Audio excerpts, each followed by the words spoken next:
Okay, let me see. Okay.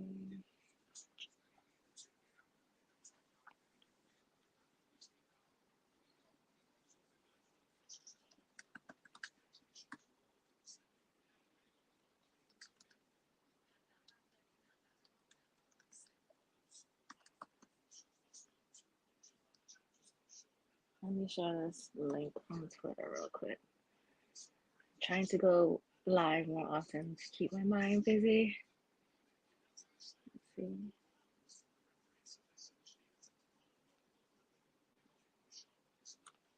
I meant to put this on the thread.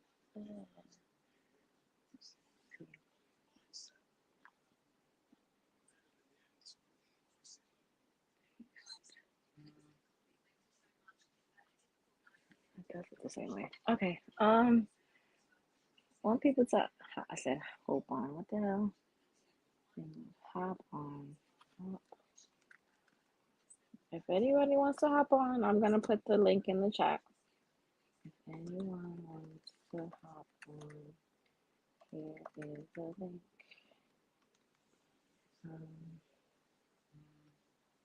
Let's see.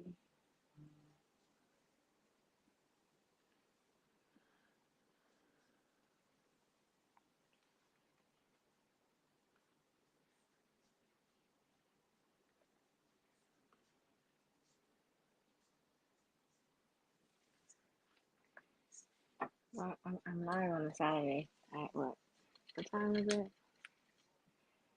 Um, 7, and I'm drinking. Um, yeah, Ricky, I'm gonna put that up there. So that's why I was like, let me hop on live and see if the people want to chat about it. Um, the link is in the chat. If you, oh no, what I put the wrong link. Oh Lord, that's the YouTube link. All right, I just started drinking, so I should not be making these mistakes. Share, copy to clipboard. All right, here is the link. Lord, I figured people would want to talk about this fight because it was such a good fight. I don't know what happened to Colin. He was like getting it in first round, and that stamina monkey jumps on your back, and then that's all she wrote. So, um, if anybody want to hop on, the link is in the chats. You're more than welcome. Um, let me cut off these notifications. They loud as fuck. Um, yeah. So.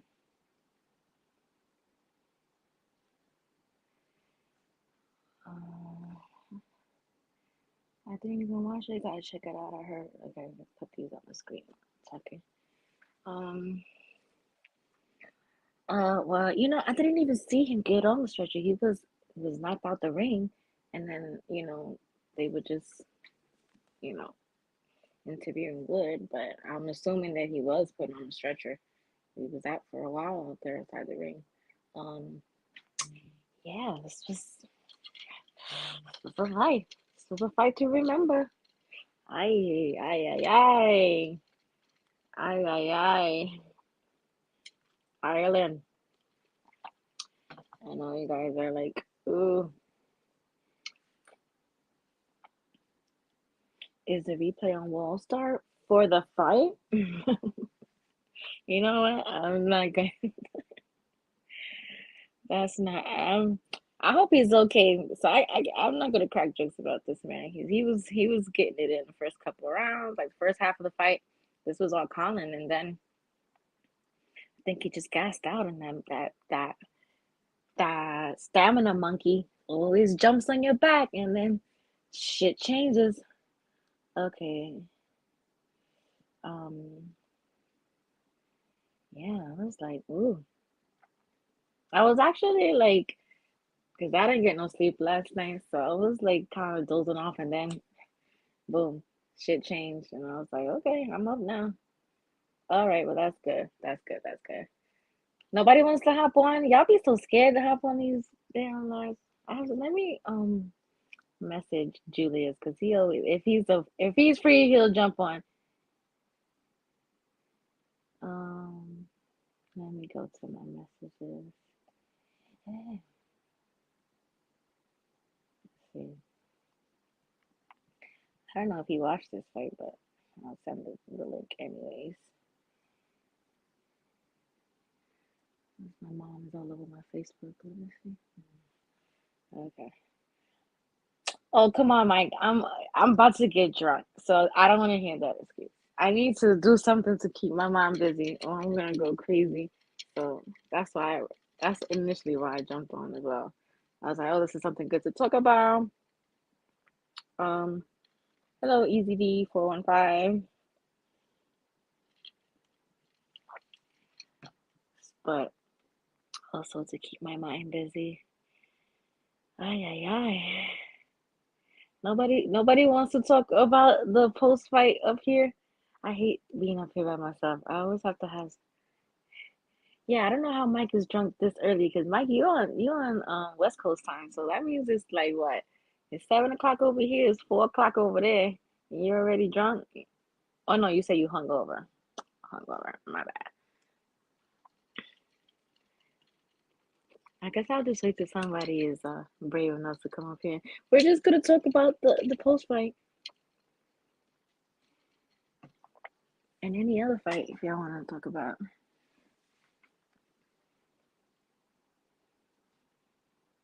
Let me see.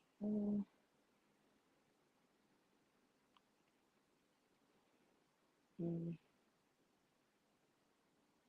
I don't do coke, so I, no, I don't know. I don't do those drugs. I don't do drugs, sir. I don't know what you speak of, Mr. Brandon Maurice. I do not do drugs, so I will not be doing a line of coke anytime soon, especially not on live. Uh, I'm too old to be putting foreign materials and products in my body. Sorry. Just good old liquor and water. That's all it's getting. I thought Colin was still a prospect. Really? No. No. Um, wow, that was an epic comeback fight, you know? I come on, somebody come up here and talk, because I don't want to talk to myself. Somebody just saying, are you in Florida? Oh my God. Let me see. I have to go to my Twitter people because the Twitter is with folks that like to hop on lives and stuff.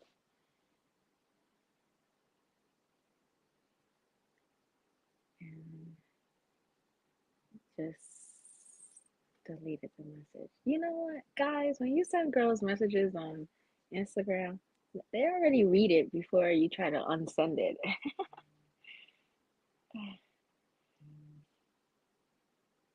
Oh my God. Yeah, because I have my notifications set to see messages before I open them.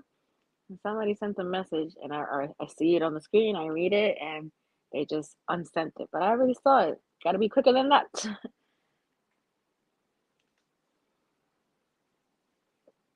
Oh, hey, Ron. How you doing? You want to hop on live? Anybody want to hop on live? The the link is in the chat.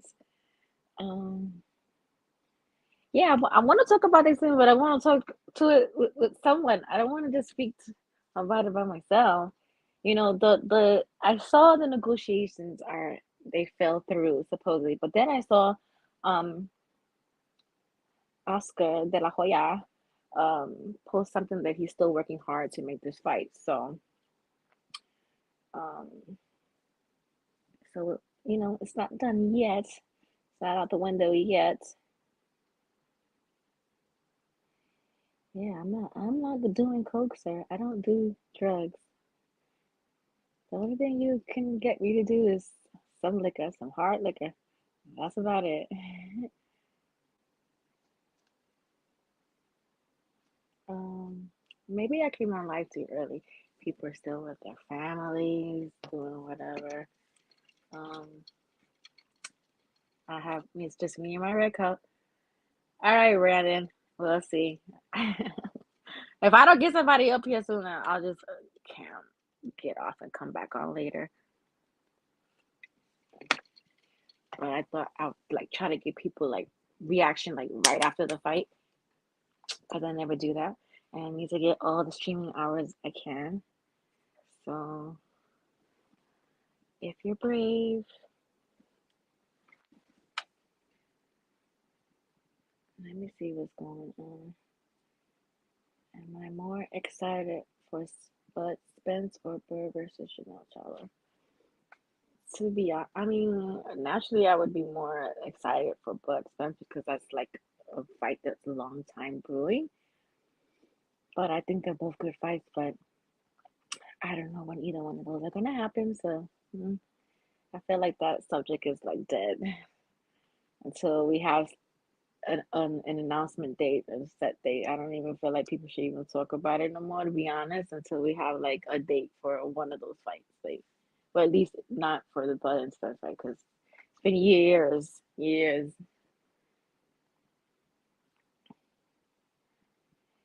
Yeah, I mean, he knocked him out the ring. I was like, oh.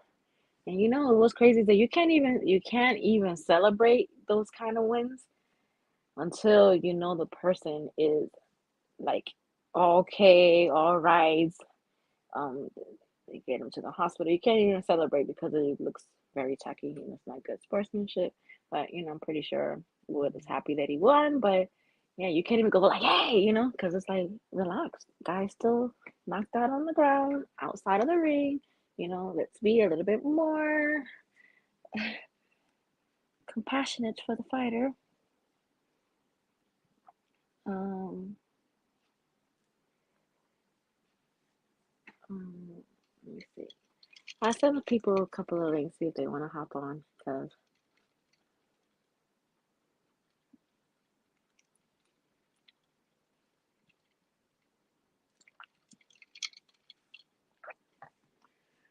let me read these things. Let me see what's going on Twitter. Pretty sure it's a lot of tweets about this fight. Okay, yeah. Somebody said Colin is awake and responding backstage. Jake Donovan says, well, this was during the fight. Kind of irritating to me that only has Ben Davison been on the ring apron the entire fight, but his arm literally is inside the ropes. Yeah, they didn't even stop that. Let me see if I see anything else. Um, Ryan Garcia tweeted. He says, that was one of the greatest fights I ever seen. If you didn't see it, don't watch anything. It was amazing. Hope Colin is okay. So it's like, um,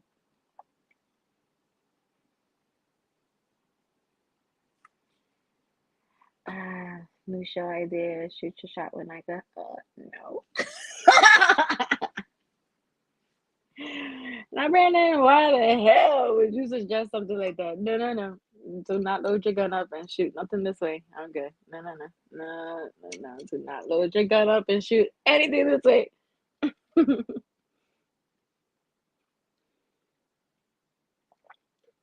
I don't think so. I don't think so. I don't think I'm going to that right. No, Brandon. That's a negative, Batman. Yeah, that it really was. So I'm gonna post the link again to see if anybody wants to hop up and talk about the fight. I thought that that's what people do. Like right after the fight, they do the post fight thing, and people hop on and talk this shit. Maybe it's too early because these are like UK fights, so this is like early in the day. People got shit to do. They don't really be free until later than tonight. Mm. So I'll probably be tipsy by 8 o'clock. Mm.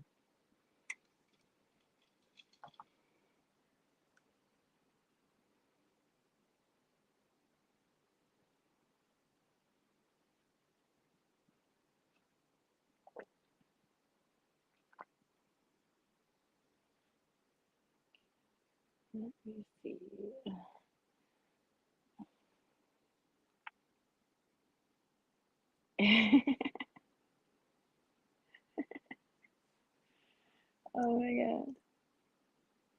All right. Yeah, I'll go get y'all drinks and then I would do crazy numbers if I do shoot your shot when I go on Saturdays.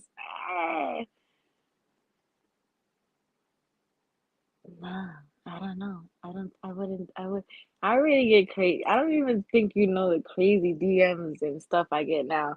I wouldn't even open that floodgate. No, no, sir. No, no, sir.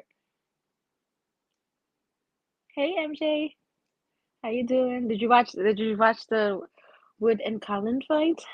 Um, Everybody's saying it's fight of the year already. Well, it's already March, so it's definitely in contention for fight of the year. Definitely one of the best comebacks for the year. It's only March. Uh,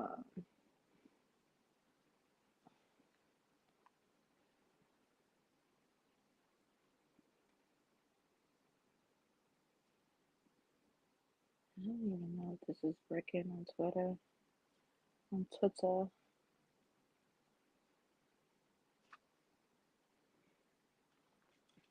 Mm. Oh, Brandon is Brandon doing the most. The winner would get flew out to Miami by night for an all weekend getaway. Well, I don't know what kind of coke you smoking, sniffing. That ain't gonna happen. No sir, no, no sir. That's not gonna happen. Shoot your shot with Nike, and then I fly you out here for a weekend getaway. Eh. The fuck out of here! Oh my god, no, hell no. Yo, Lauren, how you doing? Yo, everybody's scared to come up. And you know what? I don't blame y'all because I know y'all feel comfortable talking shit behind the keyboards. I thought it was gonna be since I saw like nice little. I've been peeking on Twitter after the fight to see if people were talking shit. Since I saw a nice little buzz, I was like, oh, let me hop on live and see if people want to hop on and give their reactions, their live reactions after the fight. Like, oh, it's nice and fresh. Um, let's see. Yeah, I saw on Twitter that he's responsive backstage, but that's all I heard. So that doesn't mean that he's okay though, just because he's giving a response. That just means he's alive. Um, but that does definitely doesn't mean he's out the woods for being having permanent damage or something like that. I don't know how he hit the floor when he was knocked out of the ring. If he hit his head and fell. I don't know. They didn't really show. So mm, I hope he's okay. I hate to see people fighters get hurt like that, like knocked out the ring and everything. Even though we as fans love to see knockouts and stuff like that, once the fighter is hurt like that, it's like, do you really enjoy that kind of stuff? Damn, you can't fly the winner off. I ain't flying no man to come see me for no shot with Nika. Sorry. Brandon, let it go. Let that go. We're talking about the Colin and Wood fight. Shooting your shot and Nika Nika flying you out. It's not gonna happen. It's not gonna happen. Y'all like rally me up. Cause I know y'all know damn well I want to do no shit like that. Yeah, it was a crazy comeback. I was, you know, even though it's March, I don't know if we've had any other fights this year so far who's had like a good comeback like that. So this is definitely comeback of the year so far. Um, contender for fight of the year so far. But still March. We still got a lot of good fights coming on.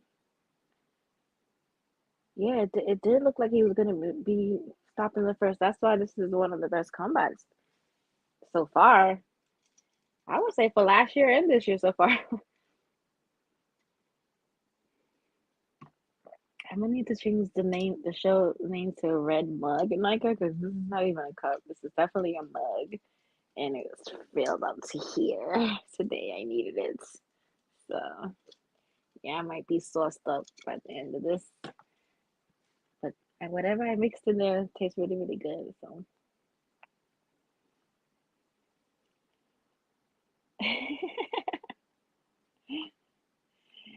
No, but you know what? I don't want you. Yeah, I need people to hop up here and spice it up. I don't want. I don't want to spicy in the chat. I need somebody to come up here and suck shit, their shit. Um. Yeah, exactly. That's why I'm just like they. But I just heard that he was okay. That he is responsive backstage. So, like I said, that doesn't mean that he's okay. That just means that he's responsive. He could definitely have permanent damage. Like you've seen a lot of fighters. After the fight they're responsive and then they get to the hospital and then there's like internal brain bleeding and they, swelling and they pass away. What's your prediction on Oscar Valdez versus little baby? Little baby. If your little baby you are referring to Shakur Stevenson. Well, I was talking about this last night because we were on live last night. I have Shakur for the win. Not a Shakur fan, but I'm just being like honest about who I think is gonna win the fight. I don't like him though. I'm not a fan of his. I'll say that. I'm not a fan of his, but I believe he's going to win the fight. So pretty sure y'all got a lot of clips of me saying that. So it's like people already know I'm not a fan of his. So, but I am saying that he's gonna win this fight. So that's enough. That's enough for me and y'all to get. You think Shakur looks like Lil Baby? I don't think so. I don't think so. I don't think he looks like Little Baby, but I've talked about him enough on here.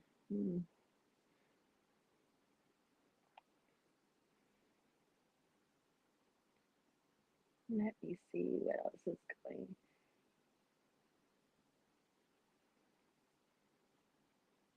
All right.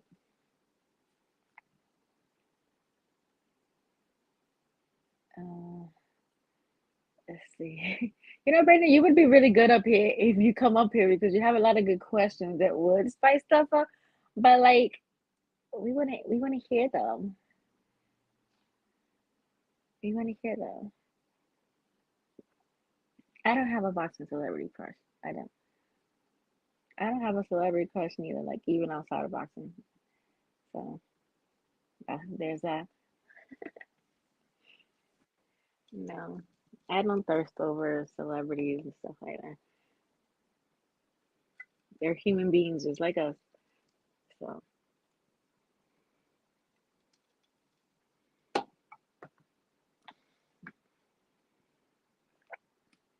right.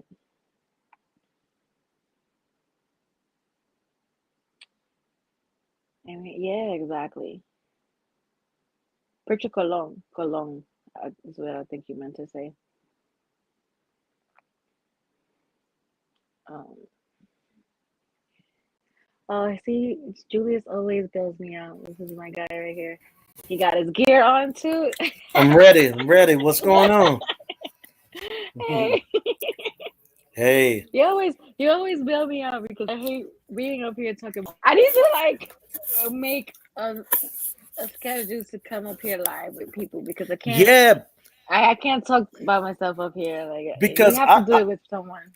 I didn't even know that you was on. You know what I'm saying? Well, no, I I didn't. just I looked. didn't plan to, Yeah, that but fight was something though, but right? the fight was so good, Yeah. and like I was like, let me try to get people's live reaction to the fight. So let me hop on. So You I was know, like, my live reaction was this. In the 11th round, and when the 12th round started, I was saying to myself, okay, Michael Conlon to win this fight is going to have to do stuff that people will talk about him, talk trash about him, but he'll win the title. I was like, yo, you got to run, you got to mm. hold, you know what I'm saying? You got to make it ugly, tackle the guy, do whatever you got to do to get out of that one round. Hey, Like, but you know, like you said, that's kind of like a catch 22 because you are gonna get mhm, people talking trash about this and yeah, that, but that's part of boxing. That's part of winning some fights. If you're hurt, you gotta push off. You gotta like hold a little bit. You gotta, you know, You know, AKA you know, run sometimes. So, yeah. but if you're gonna win a fight, sometimes that's what you gotta do. So, You know, Nike, what's so funny about it is this. In other sports, you're allowed to do whatever it takes to win. Like in football, if you run the ball instead of pass the ball, nobody talks trash about you. You get what I'm saying? But in mhm. boxing, when you make it ugly, if you low blow, if you fight dirty, like they make it like you did the worst thing in the world, but you did what you had to do to win. Yeah, he. And then it was like so dramatic, like it's not Yeah. out of the ring, like Mm-hmm. it's like I always call it the stamina monkey, like Hmm. when that stamina monkey jumps on your back, on your shoulders, is you don't really have that much left in the tank, and it's hard to pull out like tricks out your bag when you don't really have anything left in your tank. You know, So, yeah. But you know, another thing, like this is where the matchmaking, when mhm, a guy is early in his career, that's why it's never good to fight a whole lot of, like scrub fights. Like you got to be in a fight sometimes where you're gonna get tired in the fight, but you learn how to survive while tired or hurt. And Michael Collins, just you can tell he hit a wall in that fight. Like after like the eight night round, you could just tell, hey, this guy ain't the same no more. yeah, the stamina monkey jumped on his back. He didn't have, It's rough. yeah. It is. But the worst part of this is that Top Rank. I know that Oh, he's thank with you. DK, but Top Rank. Where did they go with Michael Conlon now? You get knocked out of the ring like that. His confidence might not ever be the same. I mean, I, I'm not a fighter, so I don't know, like mentally how these fighters feel after they go through something like that, and like how they bounce back. Because I would Hmm. assume that it's very hard Yeah. to, mentally, first of all, mentally, like to come back from something like It that. and Danny, you're right. It could be the diet because a lot of and the thing with a lot of fighters is they feel like the lower they can get, the more advantages that they have when they really should just fight their weight class. That's a If good you point wanna, that you bring up because a lot of times when dudes wait, you're cutting brain fluid, and Right. that's what ends up getting a lot of dudes stopped. Hmm. Exactly. Oh, I see that Michael Blunt say he thought he had a heart attack. Yeah, man. I don't know about that. Yeah. I, But I'm telling you, man, that's the thing about guys like Devin Haney. I worry about that happening to him because he's a guy that hold his weight until like the you day before the weigh-in. you say that again. You worry about Haney with his Devin, dieting? yeah, Oh, because okay. he needs to be at 140 or 47 to be honest. But I mean, he loses like 10 to 12 pounds the day before or 2 days before the fight. Like that's not healthy at all, man. And it's gonna come a time if he in a fight where a guy is really pushing him, you know, the same thing can happen. Tony Yayo is asking why was Colin fighting on the zone instead of TRESPN. I'm assuming the Wood is a the zone fighter, It was so a that's purse why. bid fight. Oh, okay. Yeah, So they won the bid, and yeah. okay, so that's why. Hmm. But Hey, does Cheryl D. yeah, but the zone, Oh, I know that this subject gonna come up since we talking about the zone, the Mugia Charlo fight, the Charlo fight. man. Yeah. Hey, I blame Oscar De La Hoya. I don't blame the zone. I blame De La Hoya because Mugia is not a DAZN fighter. He's a Golden Boy fighter. So if they want to, they already agreed to everything. Like the fighters have agreed to the purse. So the fighters aren't ducking each other. They want the fight. Now it's some crazy stuff. Like if Showtime tells you you got all the foreign rights, then DAZN can air the fight in every single country. What's the big deal? I don't get it. Like, it doesn't make sense. It goes to show you it's always been bullshit when they say, oh yeah, if two fighters want to fight, the fight will happen. Two fighters Right. aren't putting up money. The Yeah. networks put up the money. And Right. it showed the ugly side of boxing, that when you have two different entities on two different networks, it's tough to make these fights if it's not a fight that's going to make an exorbitant amount of money. Right. I This agree. This was Oscar's tweet right here, because I saw Mike Coppinger tweet that the deal already fell through. But then after that, around 4:45, Oscar tweeted, "Finalizing Charlo versus Munguia is top priority. Golden Boy remains committed to our partner, DAZN. DAZN Boxing understands the magnitude of this fight and is willing and able to collaborate with Show Sports to get this done. I hope Showtime is on board." So he's saying that he still wants to work on this fight to get done. So go to Steven Espinosa's Twitter. He's like really going in. Yeah. Hey, I think that's Oscar trying to save face, because his fighter Munguia is probably in his face saying, "Hey man, look, I understand Zafner got some issues too, and they want to showcase Zepeda and this guy and that guy, but that's not even a problem, because PBC got plenty of featherweights that they could put in a fight with William Zepeda. So that's not a problem. They can do that. I think that Oscar De La Hoya got to step up, or Munguia is going to leave him just like Canelo did." All right, so let me share the screen for Steven Espinosa's tweets. Yeah, they both really going in. All right. Let's see. This is the most vocal I've ever seen Espinosa. All right. So it says, "Simple and fair solution. As a champion and the side initiating the deal and paying for the fight, the Charlo side, TGB, chooses the network for the first fight. If Munguia wins, then Golden Boy Munguia controls the rematch and can take it to DAZN or whatever other network they choose." And I think that's fair. Very fair. Yeah. Very fair. Normally, people just automatically assume that PBC fighter doesn't want to fight, but I'm glad that Espinosa's being real vocal, so we can see exactly what happens in these backdoor discussions.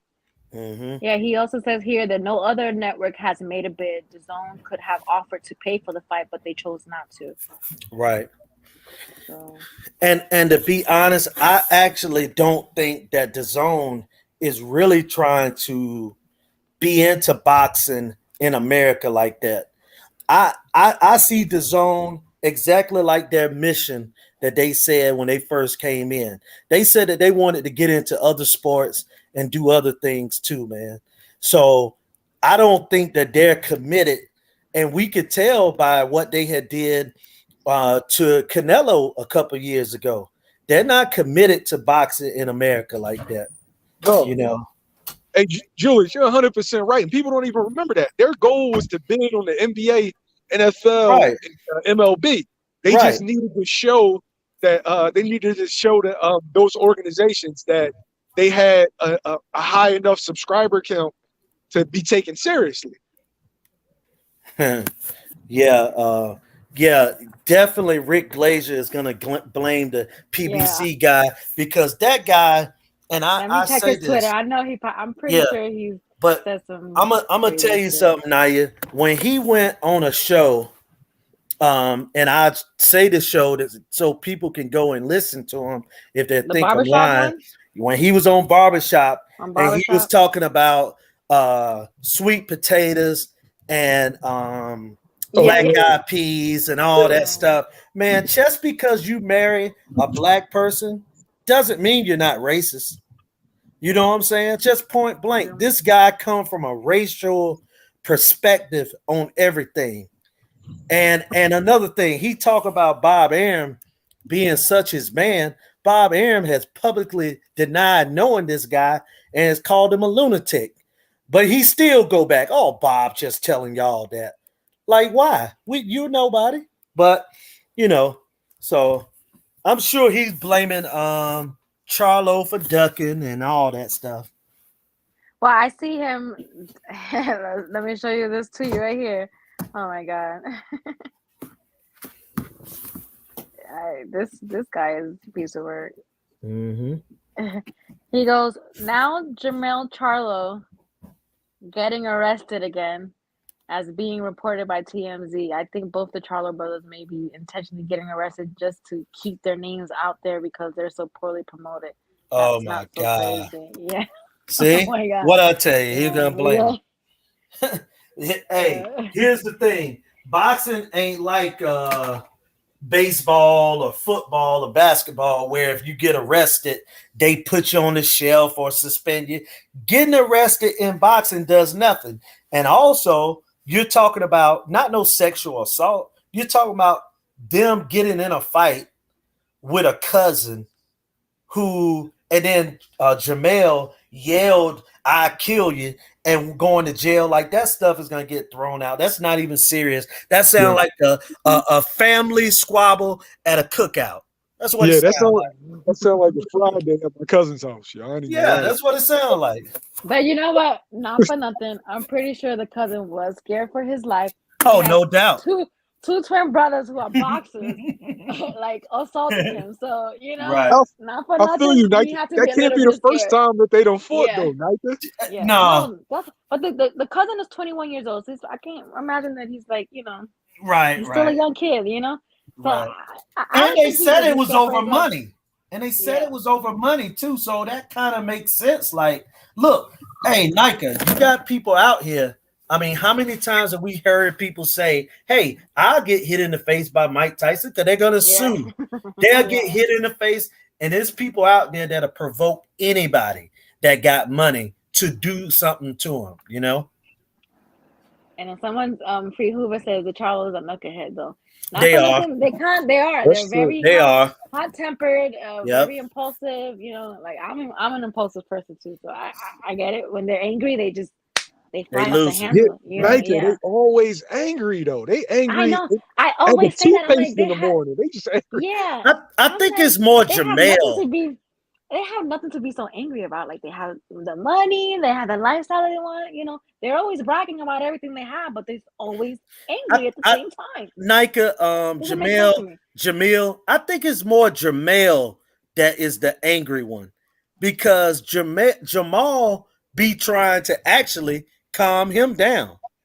I think that is Jamel, and Jamel had some problems with a Well, I female mean, a couple years ago too.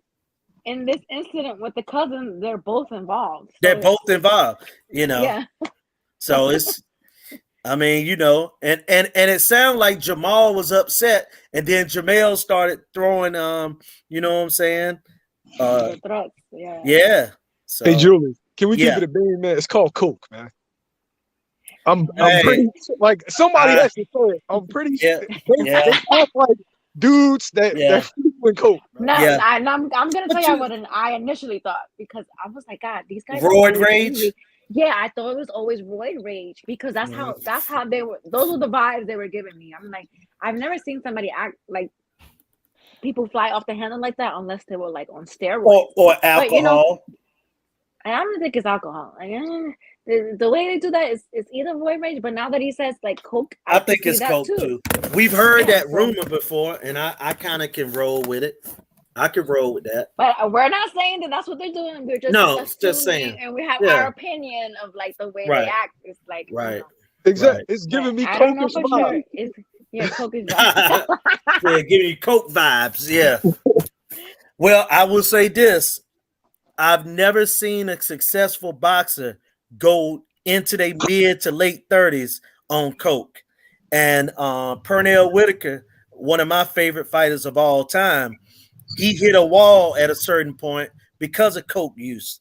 He was on Coke, tested positive for Coke before a fight. I mean, David Benavides, you know what I'm saying? Like, you're going to have to stop it if you want to have a career. Well, I don't know. but But as far as Rick Glazier and these guys, all right. As far as these guys continuously trying to blame the Charlos, I think that 9 out of 10 fighters want to fight whomever it is. I think that it's so much stuff that go on that we just, we're not in that negotiating room. We're not on that telephone. We're not seeing the emails that's going back and forth. So I think that it's more the people, the promotional company, the managers that hold up these fights. Because Mugia, this would be his biggest chance. And no matter what no one says, more people watch sporting events on televisions than they do on your television. In person, like live in person or on television. Yeah, exactly. And I'm pretty sure he got people in Mexico that want to see this fight because maybe they can't pick up the zone. I mean, remember Terrence Crawford talked about that when he was talking about fighting on ESPN Plus. Yeah, a lot of people are not tech savvy, so they don't know how to use the apps that these fights are coming on. Right. And not for nothing, a lot of these apps don't work all the time. Yeah, they be buffering. You know what I'm saying? Yeah, knock you offline. Like, yeah, it's a pain in the butt. Yeah, so I'm with Mugia on trying to get this fight, and it's a title fight. So you don't believe Oscar when he says that this is his top priority and he's trying to make this fight happen? No, I think that Oscar is the reason that is, what I'm saying, that this fight ain't. Yeah, because you got to think. Well, he said you don't believe, like the tweet that he just put out. No, I don't. Look, Oscar got 2 fighters that are 2 good fighters, like 3 good fighters that are ready. Virgil Ortiz, Mugia, and Ryan Garcia. Ryan Garcia is the third. And Ryan is the third. But the thing is, he doesn't want them to lose. And then if they lose, he doesn't want them to get like knocked out. So he's trying to save his promotional company. Losing is not the end of the world. I agree. They gotta like stop this notion that when a fighter loses, that's the end of their career. Like when you lose, you can win again. Like it doesn't end there. It doesn't end at a loss. You can always bounce back from a loss. Like some of our favorite fighters have losses. Like including Oscar. The end of the world. Including Oscar. Exactly. Yeah. So it's not the end of the world. Like you gotta stop trying to protect these fighters from losing their O.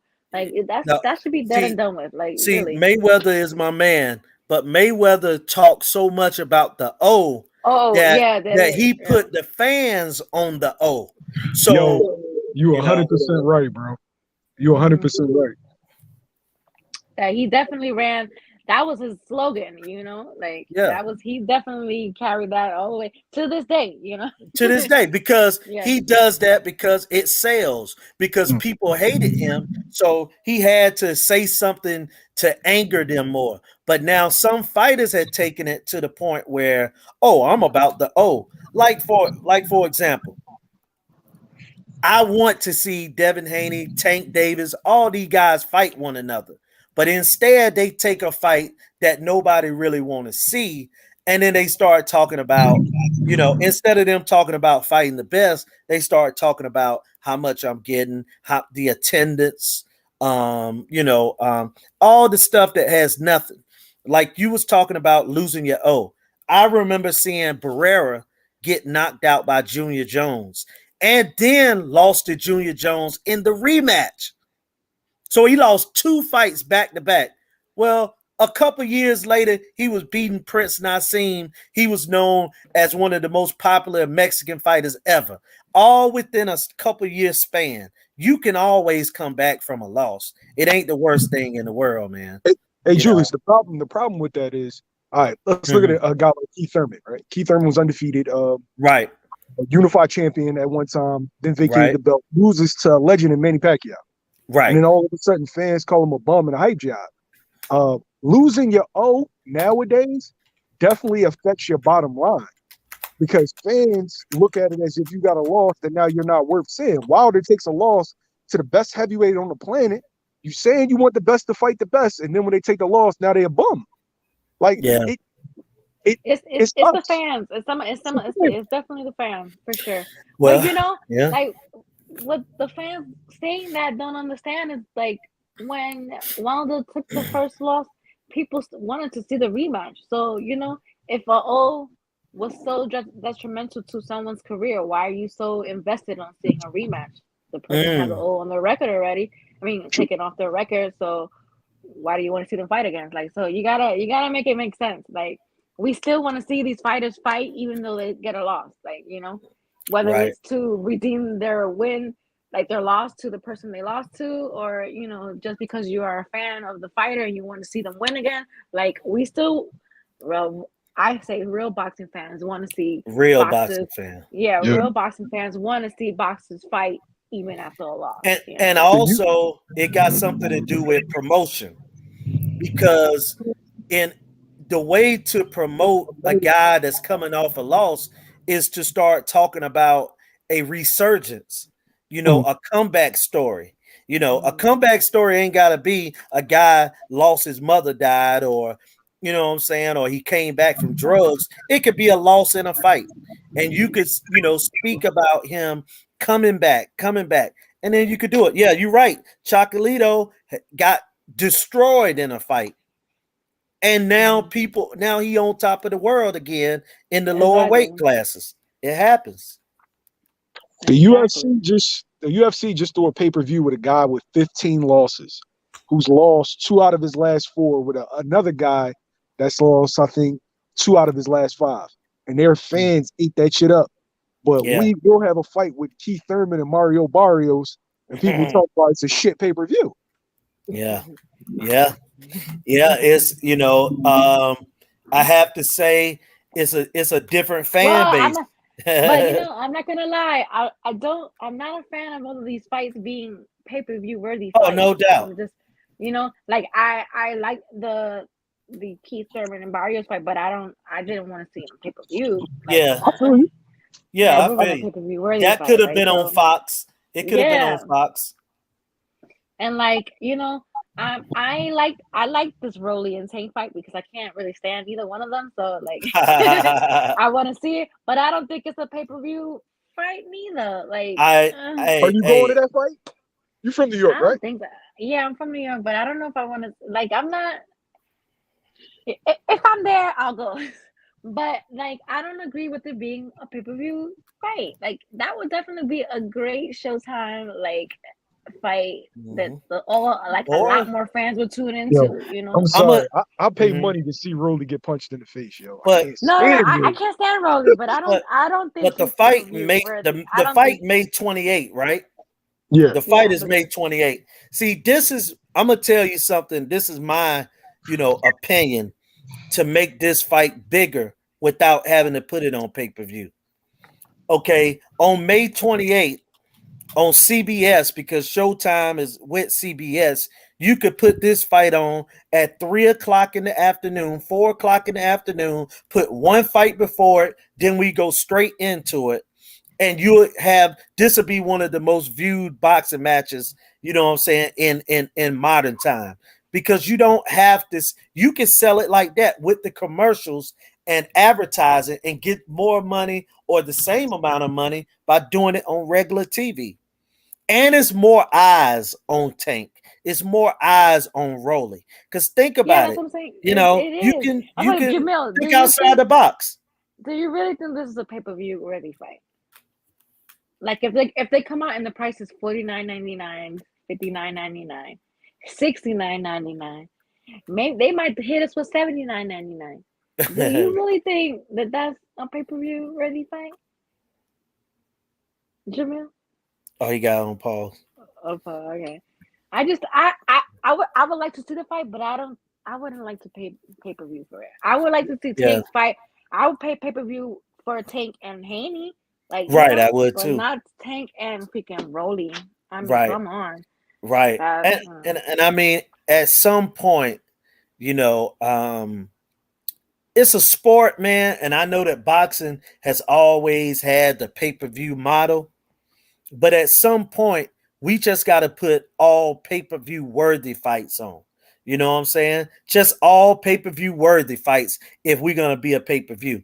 And Rolly against Tank is a fight. Like I say, you could put that fight on CBS. You could put the fight on whatever. You don't have to put it on pay-per-view. Rolly is garbage, man. Exactly. But like he should not be on pay-per-view. No, he shouldn't be on pay-per-view. He The should not only be on reason why you want to pay-per-view. watch Rolly fight is because you want somebody to knock him out. He's so Yeah, annoying. that's my Put point it, exactly. But you bro. know, if you want to get more eyes on Tank, because you know, put it on regular Regular Showtime or TV. like he said CBS, because you're gonna get the viewership. Because not for nothing, Rolly's gonna be the one to sell the fight. Like But he talks so much shit, like he's gonna make but people want to watch him. HLD, this is my thing, HLD. You know, people say that the fight. I'm answering the question I seen down there. He's saying that it doesn't make that pay-per-view money is better than regular advertising.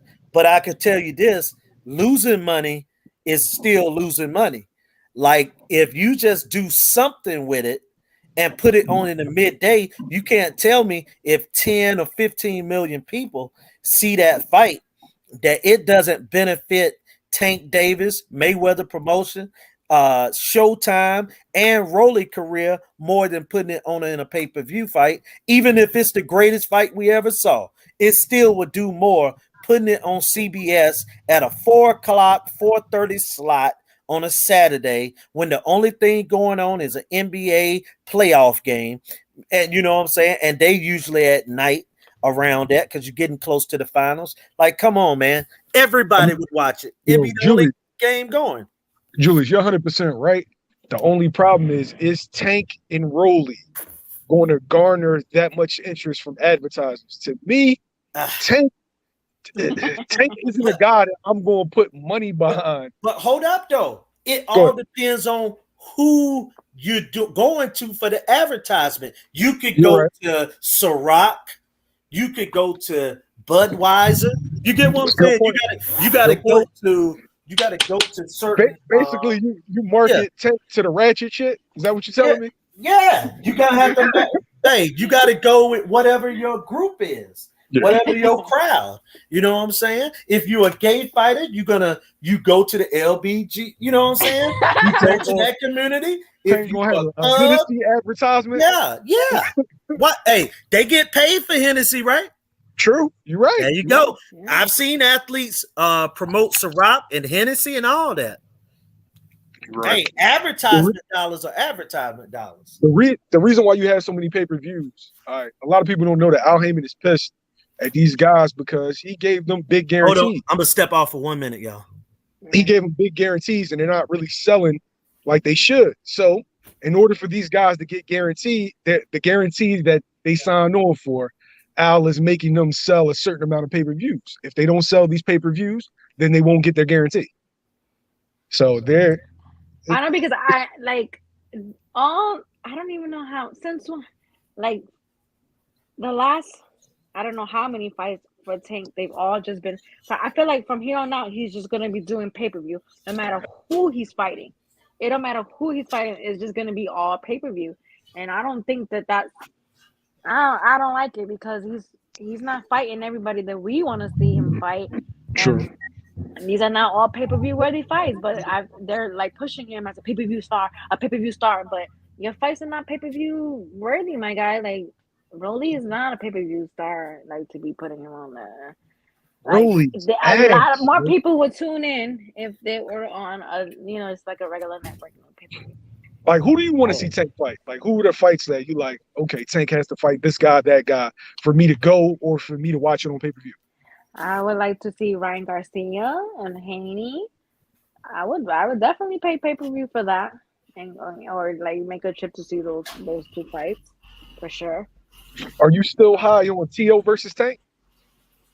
I'm not a Teal fan, so but I wouldn't be mad at it. That's even more of a pay-per-view worthy fight than it is with Rolly. Like people will want to see how Teofimo bounces back from his loss to Cambosis. You know, he talks a lot of trash. That would definitely be a good fight to be sold and like you know, get the crowd, like get the fans going and want to see for sure. You know, you know, that would actually be a really good fight. People would want to see on pay-per-view for sure. I'm curious to see how this sells in Somebody New said York. Tank or Loma. That's a good one too. That's a good That's fight. definitely a good All one. right, I'm Yeah, back, guys. It's a good I would fight. definitely want to see a Tank and Loma on pay-per-view. You What? know, I would pay money to see that. Yo, Yep. I'm gonna sound like a boxing nerd real fast, but there's a really good fight that's coming up, and Mhm. a guys who are like potential opponents for Tank. Kid named Joseph Adorno and Mhm. Michael Rivera is supposed to fight. Michael Mhm. Rivera is a Dominican kid that looked like Ali. Mhm. And the winner of that, I can see fighting Tank probably like next year. Both of those guys can really fight. It's not the O'Donnell. It's not the O'Donnell brother that's always freaking missing weight, right? No, Yeah. No. No, Joseph no, different is the brother. one. He been on Showbox a couple Okay. times. no. Joseph is the one that fought the boy Jermaine Ortiz. That Yeah. Right. he dropped Jermaine Ortiz twice, but Jermaine Ortiz was whooping his ass. He was signed to Top Rank, but Okay. Bob. Yeah. Yeah, they cut the brothers. Yeah. Mhm. But he's the brother. His brother is the one that's always missing weight. Like I think he missed weight the last 3 fights, but mm. Yeah, but that's a good fight. I want to see Michael Rivera versus Tank. I think that's a good. You know, there's a lot more people that we Real would good want to fight. see that we would want to see against Tank that we would pay-per-view money for it instead of Rolly. You know. Like The kid, Rolly is still an exciting fight to watch because we want to see Rolly get beat because he talks so much shit. Like you know, but is it pay per view? No. Is it entertaining? Yes. Pay per view? No. oh, shouts out to my man Johnny. What's up, Ortiz? He was on here yesterday. If you want to hop on, Johnny, you can hop on. Put the link Oh back in yeah, the chat. Johnny, what's up, man? Yeah, you guys did a good show yesterday. I'm trying to be more consistent with this going live. I need to make my streaming hours, so I'm trying to go Michael on. Michael Rivera definitely way better than Rolly. Rolly is ass, man. He is ass. That's why I'm like, why? You know, he's not pay-per-view worthy. But you know, he's getting another shot because he missed out on his chance because of the allegations of, you know, sexual Mm-hmm. assault and stuff like that. But this is not pay-per-view worthy Mm-mm. material. Throwing It's them dumbass. entertainment. Is it entertaining? Yes. We want to see him get beat because we don't like him. And we, you know, but I feel like they owe us that fight for, you know, on for free. Like they should not be making us pay for that fight. Rolly Let always me Hey throwing them chime in Johnny. for a dumbass little long bit. right hands, yo. Full Us are the throttle was only good, ones yo. showing faces. Y'all not What's showing good, faces. What's up Johnny? with y'all? No, What's good? Julius just calmed down. Yeah, I'm He was here. on. I'm I'm on these just streets. finishing eating. I ain't want y'all, you know what I'm saying? Because they'll definitely get a meme of you eating some food and then post it all over Twitter. It's dirty. Exactly. Yeah. What's the topic? What we talking about? Tank Well, versus I Jesus. initially came on live because of I was trying to get everybody's fresh reaction off of the loss of Michael Collins against Wood. I don't know if you watched the fight, but he was like knocked out the ring. Yeah, I It was didn't like get to watch it. I seen him get knocked. I seen a little bit on Instagram of him getting knocked out the yeah, ring. yeah. So I don't know if he's all the way okay. So I just know that he was responsive backstage, but I don't know if he's How still okay how because was the fight? Was he losing the whole fight or was he got put? no, the big first half of the fight he was winning. He actually knocked Wood down the first round. So this was like a really good comeback fight for Wood. And the second half, I guess Colin just kind of ran out of gas and that monkey jumped on his back and he couldn't like recover or like keep Wood off of him and What then what weight just is knocked him Colin out the and Wood? ring. 140? Um let me see, that's a good question. Chat, what's the weight for I just got the That was list at and then 126. 126. Yeah, 126? Really? Okay, 126. 126. Who else? That shit is wide. That shit is wide open. Yeah. You know I they ain't mean, gonna try to make Gary get another title. it was a great fight. What you He think was about he what you think about Navarrete? I like Navarrete, but I feel like I feel like he's gonna get beat soon because I feel like as of lately he's been getting a little bit more exposed. When he fought his last fight with maybe Joel. Castaldo, Joet, yeah, with Joet. Like Navarrete didn't really look that good to me in that fight. I wasn't really impressed with Joet in that Joel fight. ain't a bad fighter though. I don't know, but when he fought Shakur, he didn't look so good. That's because That it's wasn't really like Shakur on a I know, technical but level. still, he just I don't know. He didn't he made Joet look like a top like 3 fighter, and everybody was so high on Navarrete, and he just has one of those awkward styles that's hard to Yeah, I about to say he awkward and got like length, and he got like yeah. one thing I can say about him, he got thumping power too. So that's what make him awkward. Like him beating Ruben Villa was a good win. Cohen was winning the fight on the judges' cards by 3 to 4 rounds. All Yeah, right, he was guys, winning I'm the back. first. He was definitely winning the first half of the fight, and then Wood just he recuperated from the first round knockdown, and he did what he had to do, and he knocked Colin literally out the ring. So Mm-hmm. So I never knew he was still a WBA super champion. champion 126. Well, he Because never vacated, and also that's one of the sanctioned bodies that Al Heyman got a lock on. Like Bob Arum got the WBO.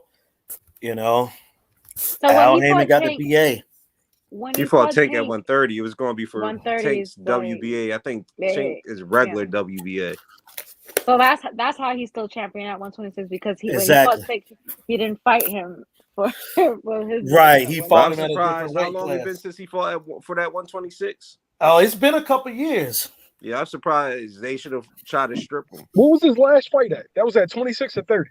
His He last just fight was at it might have been I think it was at 26, 26. Yeah, he but won it that was fight. like a 127. It was like a catch weight over the. I think he weighed in at 127 because it wasn't for his title.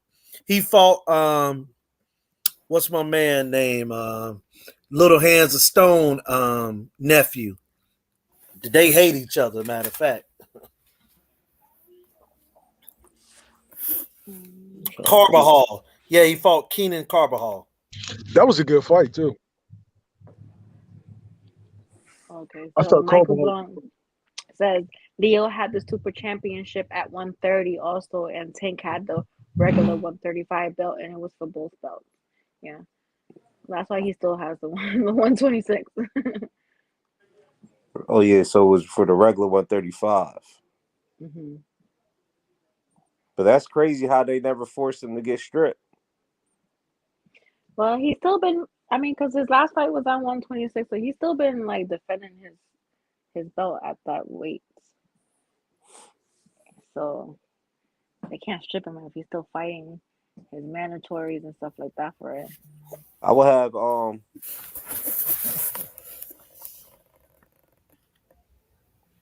I hope Colin is okay because the only news we have on him is that he was responsive backstage, but he was out of that ring on the floor for quite some time. It kind of reminded me of Hasim Rockman when he got knocked out of the ring, or Bernard Hopkins. I mean, no, Bernard Hopkins wasn't that bad, but Bernard you Hopkins think so? yeah, it was just he got knocked on the table and then he came back in. It wasn't like he okay, wasn't well, out well, like Hasim Rockman was Colin was out. out for a while. Yeah, Hasim Rockman was out. He fought Corey Sanders. No, Oleg Moskayev, and he hit the table, fell on the floor, laid there for about 3 minutes. You know what I'm saying? It was wild. I remember Corey Sanders. That man could crack back. He could. Rest in peace, Corey Sanders. Yeah, that man cracked. Yeah, he got killed trying to save his daughter. You heard that? Yeah, boom. Exactly. He was a hard man. Hard man. He reminded me of Luis Ortiz. Have you guys because I know, have you guys been to lots of fights? What are some of the fights that you've been to that you heard like the cracking in the ring? Like, because I went to see, who was it? While y'all thinking of yours, I gotta remember mine. But Um, it was mine was Lemieux against David Lemieux. David Lemieux against what's his name? When I'm drinking, I can't remember nothing. Was it the The one guy against from Philly, Stevens? guy from Philly. Oh, I thought it was Curtis Stevens. Gabe Rosado. Yes, Yeah, Rosado. Gabe. Yeah. Oh my God, the sound. I was like on the floor section, but I wasn't up at the ring, but I was just on the floor section, and I could hear those punches. It was insane. Like you could really hear them cracking. It was When I was there, when Sergio Martinez put Paul Williams down, you heard that shit. Oh man, oh, great wow. fight. Yeah, I was there for that in AC. Well, I would have to say the first fight that I ever went to was the Pernell Whitaker and Felix Trinidad. So I was in the military at that time, and we was up in New York. Me and a couple buddies flew in from Oklahoma, saw the Trinidad and Pernell Whitaker fight. But the one that I probably heard the punches thudding was when Mayweather knocked down DeMarcus Corley, and he hit him with like a 6-7 punch combination, and you could hear it. You could literally hear it. They was fighting in the Boardwalk Hall, so that at that particular time, Atlantic City, every seat was a good seat. And you took I mean, Boardwalk Hall? yeah, the Boardwalk. That's where Martinez Paul Williams. Yeah. My first fight was Cotto versus Pacquiao. Oh, you more recent. I'm trying to think. My first pro fight that I've been to was like Blue Horizon and all that back in the day. But I'm trying to think my first big card fight. I didn't go to the Blue till I was a grown man. The first person I seen in the Blue was Pooh. Talking about Ennis? Yeah. Pooh Ennis. Yeah. He fought some African dude. And then the next fight was Pooh fought Rosado. I thought that Pooh or his brother, I thought one of them was gonna be something, man. You know what I'm saying? I guess they were just saving everything was just saved for Boots, but I thought that Derek or one of them was gonna be something though, man. I really did. A lot of times when you've been boxing your whole life, you get a little bit of freedom, or you get caught up in the street and girls and all that. A lot of people just lose the.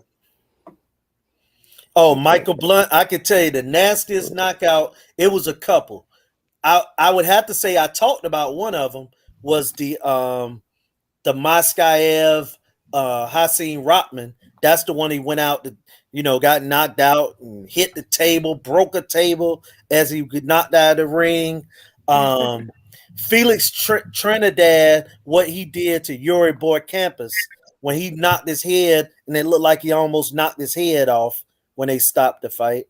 That was a brutal knockout. I know. There haven't been any I got the one. That was the one. Yeah, I was there for that.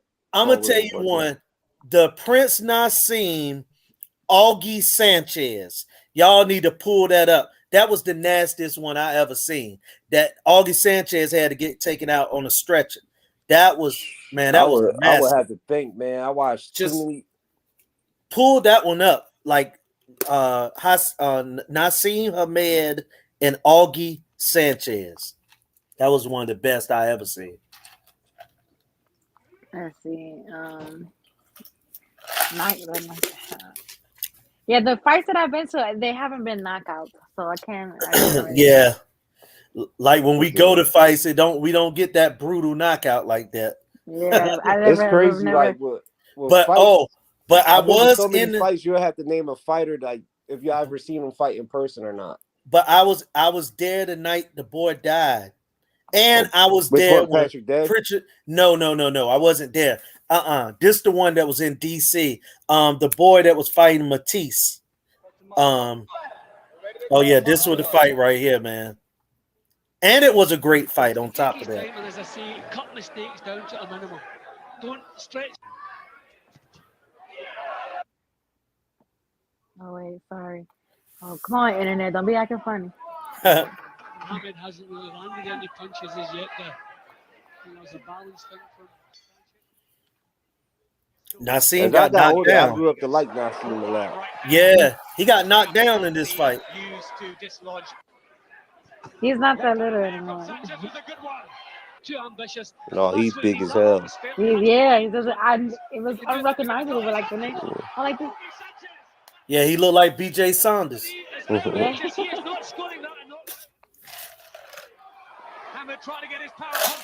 You just talked about Corey Sanders versus Rodder. That was a crazy knockdown too. No doubt. Oh. You heard that shit through the TV. And yo, didn't Augie Sanchez beat Floyd in the amateurs? Yep. Yeah. Augie Sanchez was a good amateur. He could fight as a pro. He just the chin, and you about to see him get violently knocked out. Watch. He might try and blast Sanchez away now. This could be a tear up in the third round. Left again from Sanchez. He was entertaining for sure. Yeah, it was. Well, he's done that already. Left hand from Hammond was a good one. And Prince could punch with both hands. That was the thing about him. Hammond smiles. This is a right tear up.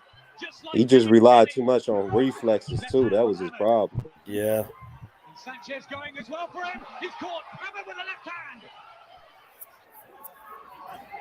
Looking for the right uppercut. What round did he get? It was like the fifth, maybe fourth to fifth. They were going at it in these first couple of rounds. Oh yeah, definitely they were fighting. And he's trying to atone for it because I don't think Hammond sting him with a counter now.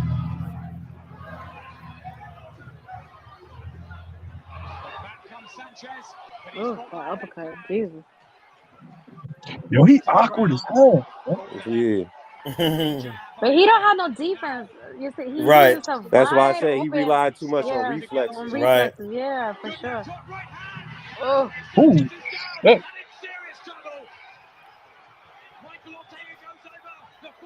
Oh, wow.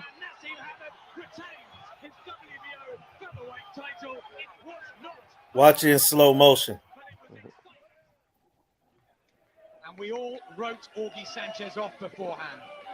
Oh, I hate to see boxers get punched on the way down. But do you know what make that so great though? Is that Prince Nassim was left-handed.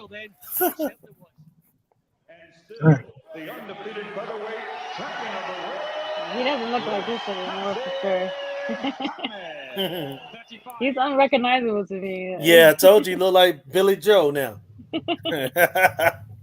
Yo, that's crazy that Billy Joe. It hasn't been that long. What was that, like February last year? Billy Joe done gained over 100 pounds, man. Billy Joe fat as shit. Billy Joe is shaped like a drug dealer that's getting money, yo.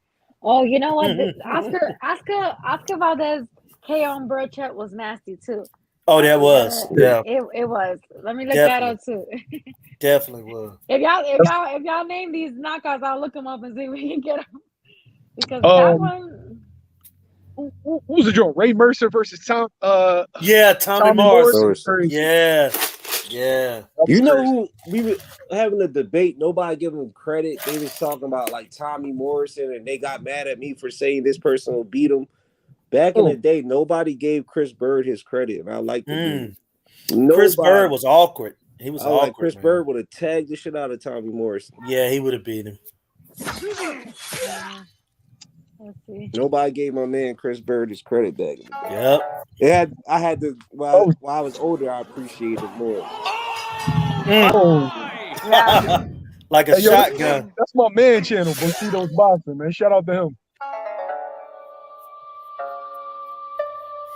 Looked like he hit him with a shotgun, man. Wow. Dude, Corey Sanders on bottom there. That shit was crazy. Oscar Valdez put up a performance of a lifetime and just knocked Miguel Burchell the fuck out.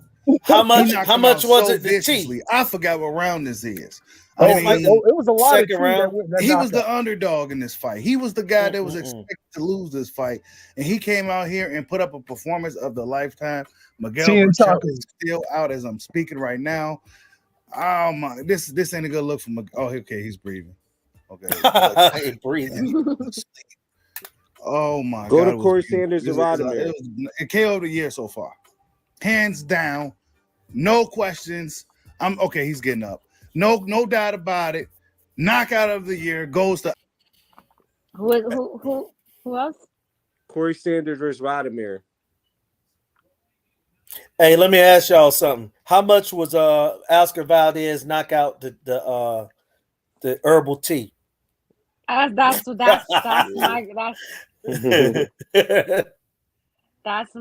one of my questions because let's see, Corey Saunders. Mikey Garcia did that one dude at 135 dirty too. I'm trying to think of the dude name when he won the 135 title. Dude was like out for like. Oh yeah, I can't remember. I remember the fight. It was a Spanish guy he knocked out. Corey Saunders has a whole tribute video of like. Oh yeah, Corey Sanders could punch, man. Knockouts. Yeah, Corey Sanders could punch.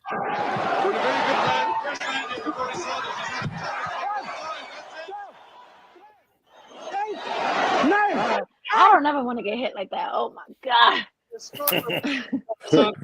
Why you think a lot of people don't like boxing? Never seen that knockdown again. Corey Saunders confounding us all once again. Oh, there we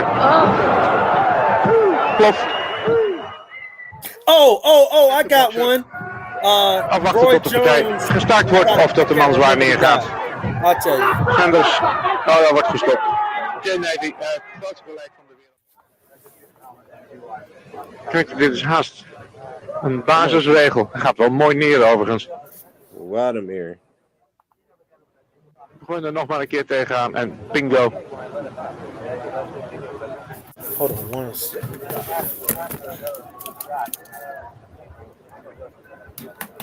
This guy looks like he didn't even need to be in the ring with him at all. There's another good strong left hand. Bobby Chaz trying to answer. His legs are deserting him now. He's got to grab and hold. Champions pounding away on Bobby Chaz. Look at that straight left hand. Seriously hurt. Knockout of the. You can get the Rodamir. That Rodamir shit was crazy. I'm trying to skim through. Sanders never slow to cash in on an opportunity. Well and able to be there as well. Good night. He has 5 minutes worth of knockout. 17. April in Kalifornien. Das war die Linke. Oh my God. Das war die Linke. Und Media Senders. Long time. He has got a lot of adversity to deal with. That's Rodamir. Seeing he was able to come back and knock Sanders out. Deal with. Rahman was able to do in this situation. He was able to come back and knock. To see. I've never seen that on TV. You heard that shit like boom. His left eye. Problem. Okay. You know who else? Povetkin did how Povetkin did Dillian White. Problem Yeah, that Klitschko was is having. He's got his knees bent, lowering his height some more. Cut over Klitschko's left eye, right on the eyebrow. Long time. This is Klitschko. This is okay. It's no problem. He looks. It's crazy that he's in this war right now. How does he deal with adversity? That's what we all wanted to see, and he has got a lot of adversity to deal with. Rahman was able to do in this situation. He was able to come back and knock Sanders out. Well, that's surprise. I mean, it doesn't. He's not seeing that left hand come. He just cannot see the left hand that Sanders is hitting him with. And he's attacking to try to get out of trouble instead of holding. And this is not going to go well. Another knockdown, the fourth time, and the referee, Gennaro Rodriguez. Okay, Corey Saunders. Of course, you Definitely has. Now there's the question that was asked. Definitely has enough knockouts to make a nice reel of. Yeah, I'm about to say he's one of the hardest punchers for sure as a heavyweight. MJ says the nastiest was Hearns and Duran. Yeah, that was nasty. That's a nastiest ever was Gotti did to Joey Camacho. An underrated knockout. Dartico's knocked out Sabiti in the cruiserweight. Oh, I remember that. Dartico, let's see. Knocked out Andrew Sabiti. Getting hit like that is not that's why I commend these boxers, that's why I don't ever call none of these boxers bums. The only person I call a bum is this bitch like that I got into it on Twitter. But I'm not calling her a bum because Who she's was a it? boxer. Sulem Urbina, because she was like she did some shiesty shit like plotting on me with another bum on Twitter. So I only called her a bum because I feel like, when you're from New York, so if I call you a bum bitch, that's normal, Yeah. So somebody asked me, why are you calling her a bum? She's a boxer. I'm like, I'm not calling her a bum because she's a boxer. I'm calling her a bum because she's a bum as a person, nasty, trying to like freaking plot on me. That's why I called her a bum. But I don't call boxers bums because you definitely have to be like a different caliber of a person to go in the ring and like get in there and get hit and do your Yeah, job. I'm about to say So, that's a hard lifestyle. Though. Why you think when people like get paid, they be like, man, I don't want to do this shit no more. Yeah. So when I called, that's the only boxer I've called a bum, but it wasn't because of her being a boxer. That's how New Yorkers talk. If you call somebody a bum bitch, that's not you saying that she's a bum because she's a boxer. So don't ever ask me why I called her a bum ever again. No. I'm surprised y'all got an argument. Celine, she's fake. She's fake and phony. She's fake. She's fake and phony. She's fake and phony. And I don't expect you to say that because you probably have your own experience with her. But she's very fake and phony. She plays like she's innocent online, but behind the scenes, she's very catty and like very calculated. And she's that's a lot of like, people for sure. Yeah, and she's one of them. And once I figure you out, you're a bum to me. You're a fucking bitch. You're everything. Like, she put my name in her mouth, and that was her worst mistake. So now ever since she's beef with me, she's lost her last 3 fights. So you know what, bitch? Stop fucking with me. Yeah. You keep my name on your mouth, then you win your fight. I'm about to say, dude, because she married to her trainer and shit. Yeah, she need to make changes. You don't feel anything like after lifestyle care. You usually wait. I don't want to experience it. Don't feel anything. I don't want to experience it for sure. So, I never even in the street or ring. I knock on wood. I never been knocked out, so I don't want to. Yeah, knock on that wood because I don't want you to experience that either. Yeah, I'm about to say. And so I hope that that Colin is okay because, man, he was already gassed out already when he got knocked out like that, like out the ring. So it's like when you get knocked out the ring and you don't have, I didn't see the fight. Yeah, once you get knocked out the ring like that, when you don't have anything left in the tank, the way you fall out is he probably hit the ground like in a like awkward way to his head might have like hit the pavement. And, I don't know. So. Yes. So that was my initial reason for coming up here to get everybody's like initial reaction to that fight.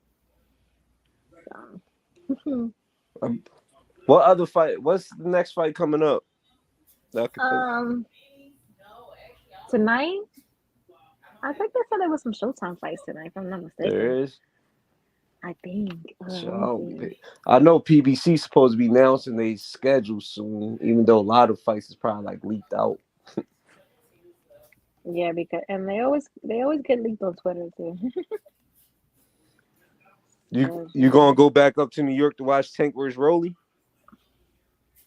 If I'm there, I'll go, but I'm not like making plans of it. What was the last fight you went to?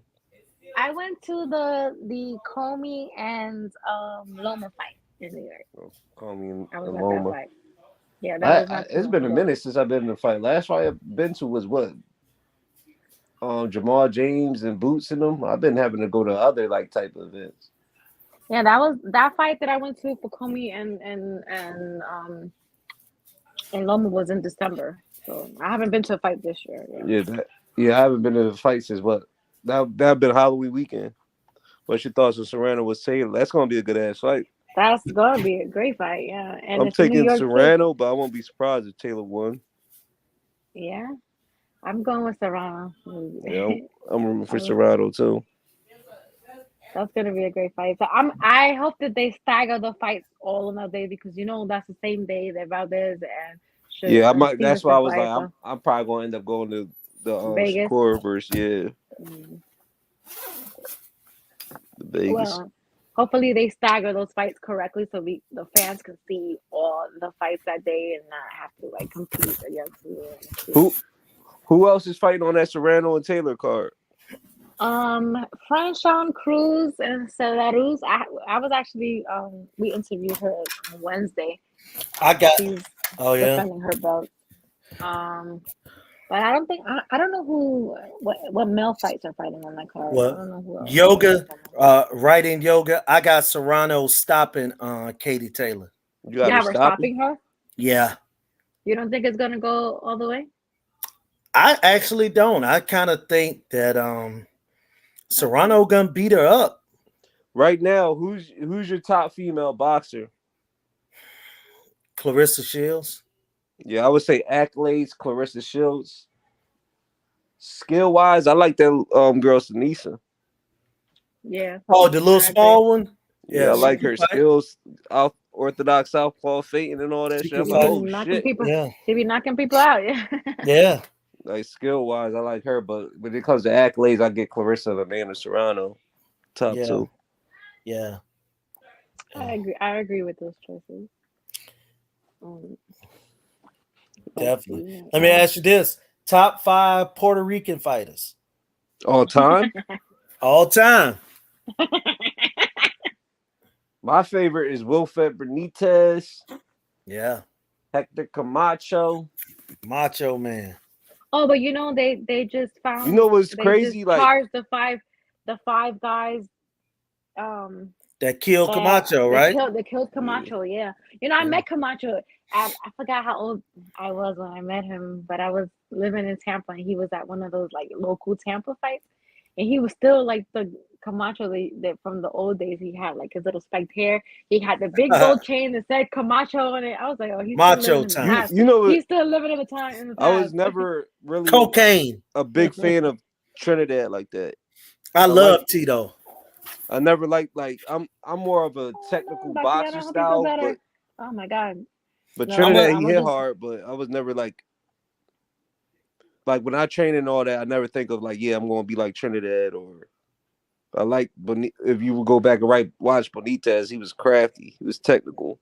He was, and you know why I loved Tito was no matter how technical good you was, Tito knew what to do to beat you.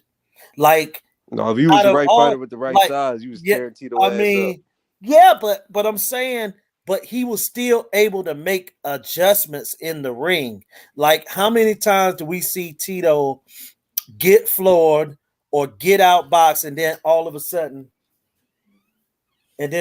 sudden, he make an adjustment, come back and stop a guy. You see Winky making his head bounce back and forth the whole time with that jab. Boom, boom. Yeah. Boom. Somebody said. Danny says Logan Paul. Logan lives in Puerto Rico. No, right now the best Puerto Rican fighter right now. Logan Paul is not Puerto Rican, so I said Shakur. He lives in Puerto Rico. Yeah, Shakur Stevenson, the best Rican fighter right now. He just started claiming Puerto Rican. Just started. He's a Mito. I'm Black and Rican, so yeah, he could do it. He just started claiming Puerto Rican. Ever since he was trying to fight Oscar Valdez, that's when he started claiming he was Puerto Rican because he wanted to make it like a Puerto Rican versus Mexico fight. Top ranks that do that. And I know he doesn't know a lick of Spanish. Like, no, my guy. And also to be real, he has said a million times that he's black, but he got to take his other side. So he got to be a black Puerto Rican because dad he said he never really knew his dad like that. That's right, exactly. So that's why he said that. Right. Don't start pushing the Puerto Rican card now. I'm not. Yeah. I mean, it is mixed. So if you gotta put it, he's the best. Yeah, but not all of a sudden now you want to claim Puerto Rico. No, he didn't. Oh my God. Yeah. No. Yeah. No. Yeah, like for me, like I'm black and Puerto Rican, but I grew up like knowing more, even though my mom, but besides my immediate family and my mom, I grew up knowing more on my black side. So it's kind of like, Yeah, I'm Puerto Rican and Dominican, but like so you my two mom raised. Spanishes, so you gotta claim. Yeah, but that's I'm like he can't start claiming that he's Puerto Rican now. Like my guy, you've been boxing this long, and we're just now finding out that No, you're it's Puerto been Rican. out there that you just had to know him that he's mixed, but if you can't relate or talk, Come to on. be honest with you, I'll be teasing Danny all the time. Danny black, even though he's Puerto Rican. Danny, you don't speak Spanish. You don't. Right. He his grew up Spanish is around horrible. black. Oh my God. Like he went His to Spanish that's is true. horrible. Well, That's mainly true. black. That's true. Even though he's Rican, Danny's more But black. he knows he's Puerto Rican, and he's always claimed Puerto Rican. Like No, but Shakur only really even the way started he claiming dressed, Puerto Rican and really pushing Puerto Rican when he was like trying to get the Oscar Valdez fight. That's when he was like, I guess some of you guys didn't really know that. Dude, Danny remind you of any Rican, but if it wasn't for his dad and you just hung out with him, this and that, the way he dressed, the way he came up. Well, yeah, because I grew up in New York, and that's how most Puerto Ricans are in New York. Most of those Puerto Ricans in New York don't speak Spanish, or I mean, I do because I was my mom is Hispanic, and she doesn't know that much English, so I learned Spanish first before I learned English, so I can speak it fluently. That's smart. Like, most I think most people in New York, New Yorkers, they don't really know Spanish at all. So I kind of wish that happened to me. Like, I think if you mix and the mom or whoever who knows Spanish, you should talk to the kids young when they Spanish. Yeah, because my mom said she always spoke to me in Spanish because she knew that I would learn English in school. So, I'm grateful that she did that, because now I do speak it and read it, and me, understand I it. can't fluent, but I could break down Spanish. Like when somebody speaks to me, I could break down and know what they talking about. But it's funny that y'all talk about that, because I got a buddy named Rudy Delgado, and he was the first person I met when I went to the Army, and he was from Houston, Texas. He was a Mexican, and he spoke no Spanish. He could understand it, and like the drill sergeants that we had a lot of Puerto Rican drill sergeants, so they would be talking to him in Spanish, and he would never answer them back. He'd just nod his head, or whatever they were saying to him, he would like do it, but he never spoke it because he couldn't. But it was just funny, you know what I'm saying? Yeah, you could break it down, but he was more. He was more. Spanish. He took on more of the black, you know what I'm saying, culture than he did his Hispanic, because he didn't know no English. One of his friends, when he was in the military, he was black, and he met a Puerto Rican girl while he was in the military, and she didn't know a lick of English, and he didn't know a lick of Spanish. Wow! So somehow how they was able to communicate? That's I don't know, but they ended up getting married, and it was weird because when we used to go over there, like she probably wanted that green card. Yeah, I think I don't think they're still married to this day, but they could not communicate. How many babies did they make? I think they had one child. Okay. Together, but I guess the love language, the only language they needed to know was love, and sex. Yeah, that's what I'm about to say. That's the only thing I can think of communicate on. Yeah, I know. Sex and love. I guess growing up, speak to each other. Yeah, growing up in North Carolina, man, I never got a chance to meet many Puerto Ricans, and the first time, I mean, we had Mexicans because we had the farms. Yeah. So, I worked in the field when I was young, tobacco field, and we had Mexicans that was out there with us. But I never really seen a Puerto Rican that I knew was a Puerto Rican till I got like a teenager. So yeah, it's hard to say Halito to choke tall and they don't understand it. She's talking about Native American. Now we had a lot of them down there in North Carolina, the Lumbee Indians and stuff like that. But the upper East Coast is full of Puerto Rican Dominicans. Like Philly, New York, probably going up to like. I'm telling you, I grew up in New York, and most of them don't know Spanish. They don't know Spanish. They don't know Spanish. What borough of New York you was in? In the Bronx. The Bronx, yeah, that's the Spanish borough right there. That and Spanish Harlem. But Nayka, a lot of Puerto Ricans in the Bronx don't know how to speak Spanish. Like Dominicans most. I think so because you know, like when you're coming from Dominican Republic, the first thing you do is move to the Bronx.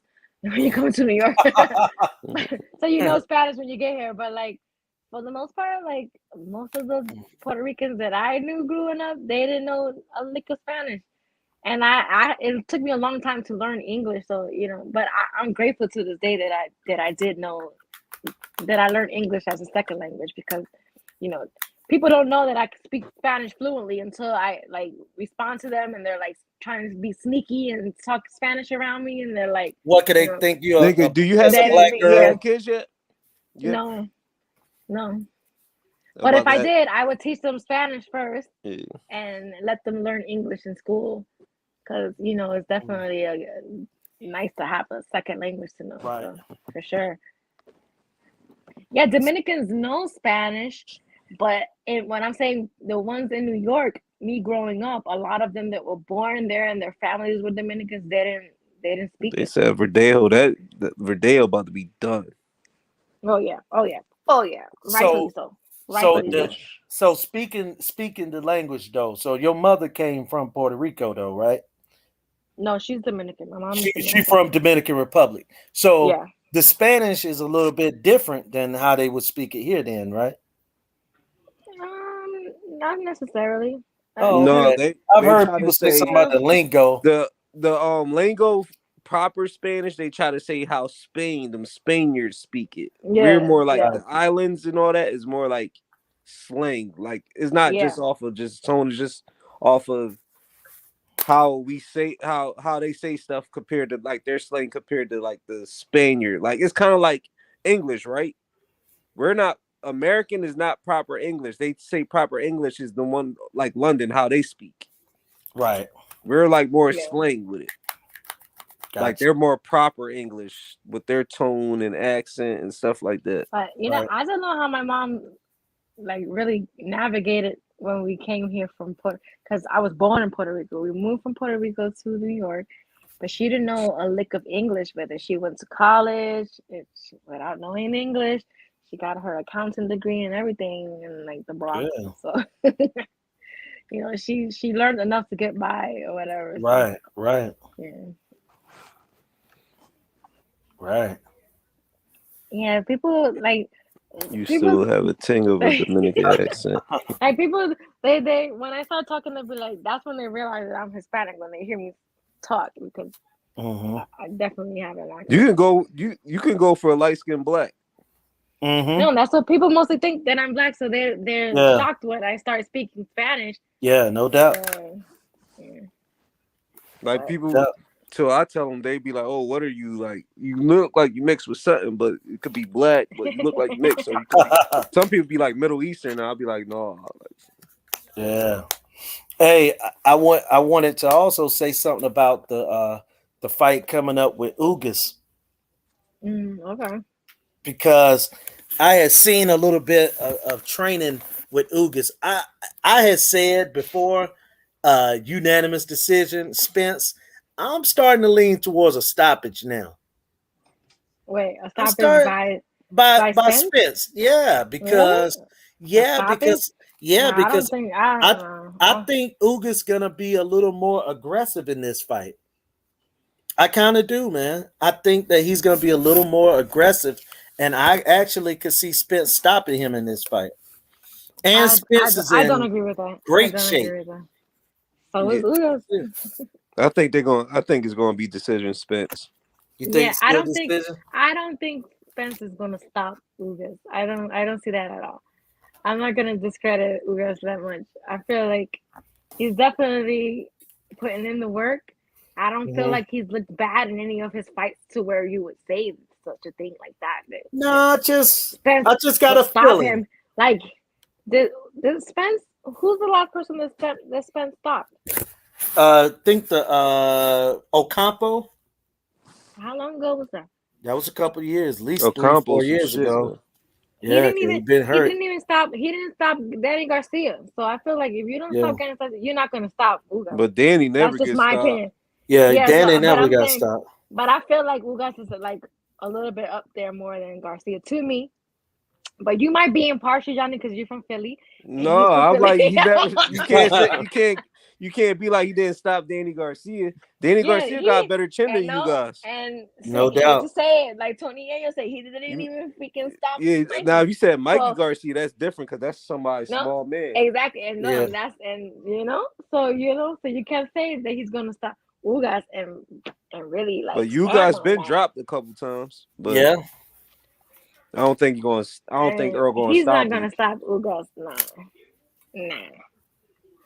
I'm a huge you guys fan, but I think Spence has some technical ability and has something to prove. Yeah, but he's not gonna stop. He's not gonna stop Ugas. Ugas is he's he's in there to win. He's in there. He's in there to win, and he's not gonna get stopped. If he didn't like the people, the chat said, if he didn't stop Mikey Garcia, he's not gonna stop Ugas. Well, sometimes styles make fights on situations about who gets stopped because Mikey Garcia won't in that ring being aggressive. He was trying to survive too. So To me, the reason I don't pick Spence to stop you guys because Spence is more of a breakdown fighter. Like he gotta break you down. He ain't like he's popping with that one punch that'll just drop him or get him out. That's So how I really feel like it's far fetched to say that he's gonna that's stop. why I will see him now. If he had some like crazy type, how could I say? If he had like a explosive power, I could see it. But Spence is more of a break you down, put a hurting on you. Style makes fans. That's a fact. You mean fights? Well, styles do make fans too, though. Yeah, they do. Yeah, for sure. The style that I like, most fans don't like. You like the technical style, right? Yeah, I like technical. Just because I like doing it as a sport is. You got. I respect. Who's the best technical fighter besides Ennis? Well, right now that's active. I'm gonna say Shakur. I like Shakur. Jesus. I'm gonna say Earl Spence. He's real good technically. With that jab, he might have the best jab in boxing. You know what I'm saying? Mikey still has some pop. You got strong, but doesn't have that pop. Earl will fight him different. He's not gonna stop with us. He's not gonna stop with us. Like we gotta get that out of right. Mikey told me personally that Lipinets hurt him more than Earl Spence. The Errol Spence. Yeah, but he felt you guys punch. I mean, not you guys. Lipinets punch. But his dad and brothers then was thinking about throwing in that towel in the Spence fight. Yeah, it was stupid. Yeah. I'll give you a funny story on that, right? With Mikey, right? So a couple years, Mikey been plotting on like 147 and stuff like that. Right. And then he was like, Earl Spence don't make no sense because Earl Spence is naturally big. He wanted one of them guys like a Danny or somebody coming up, like growing into the division. Right. So this was probably like a year or two. He was in Philly. He did a event with us, and he was speaking about it. Like I got one, like going up to 140 and 47. And then like a year later, I'm just hearing him talk about it. Like, yeah, I want Earl Spence. I'm just like, all right, see something to talk. And then when I went to speak to him, he was like, no, I mean it. Then he was like, I mean it. I see. And I was like, I see what you see, but it's just your size.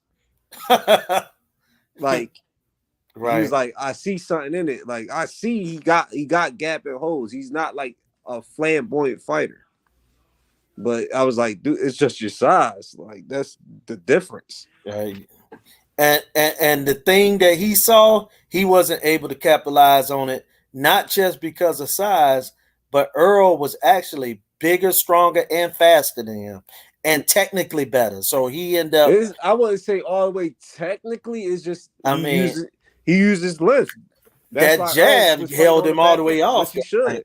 Yeah. But we'll see. I mean, Mikey don't look like the same. Right. And he doesn't even look like the same fighter now. You know what I'm saying? Like, no, Mikey. That's what we talking about. Like when people,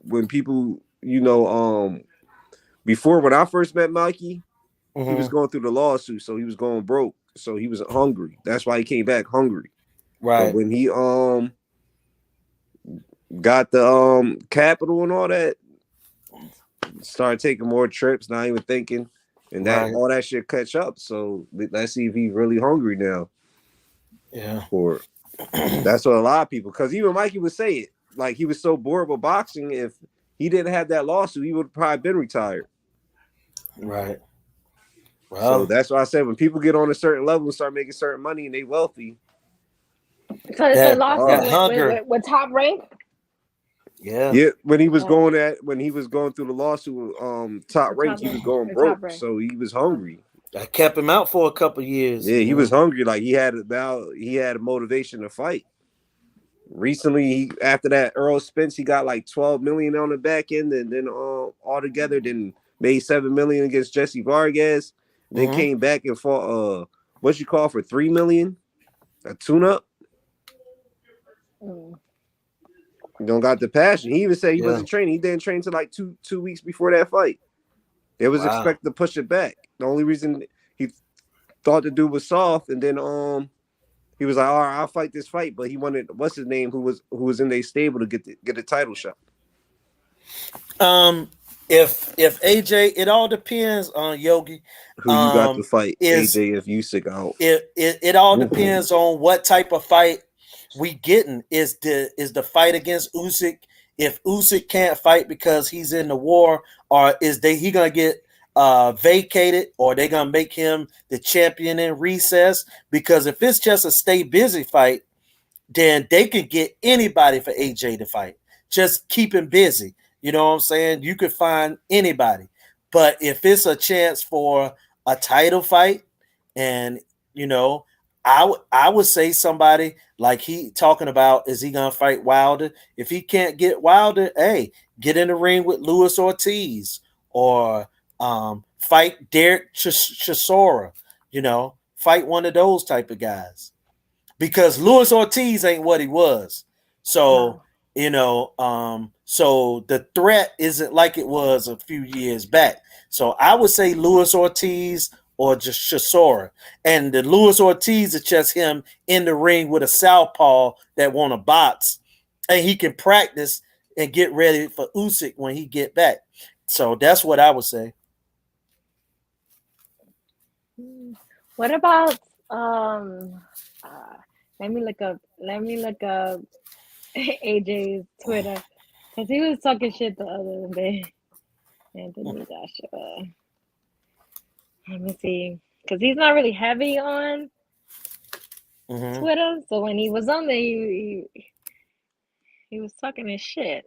Let me see. He was talking about how he kind of hinted on how Wilder was the one that ducked him. I don't know if you saw that. But let's see.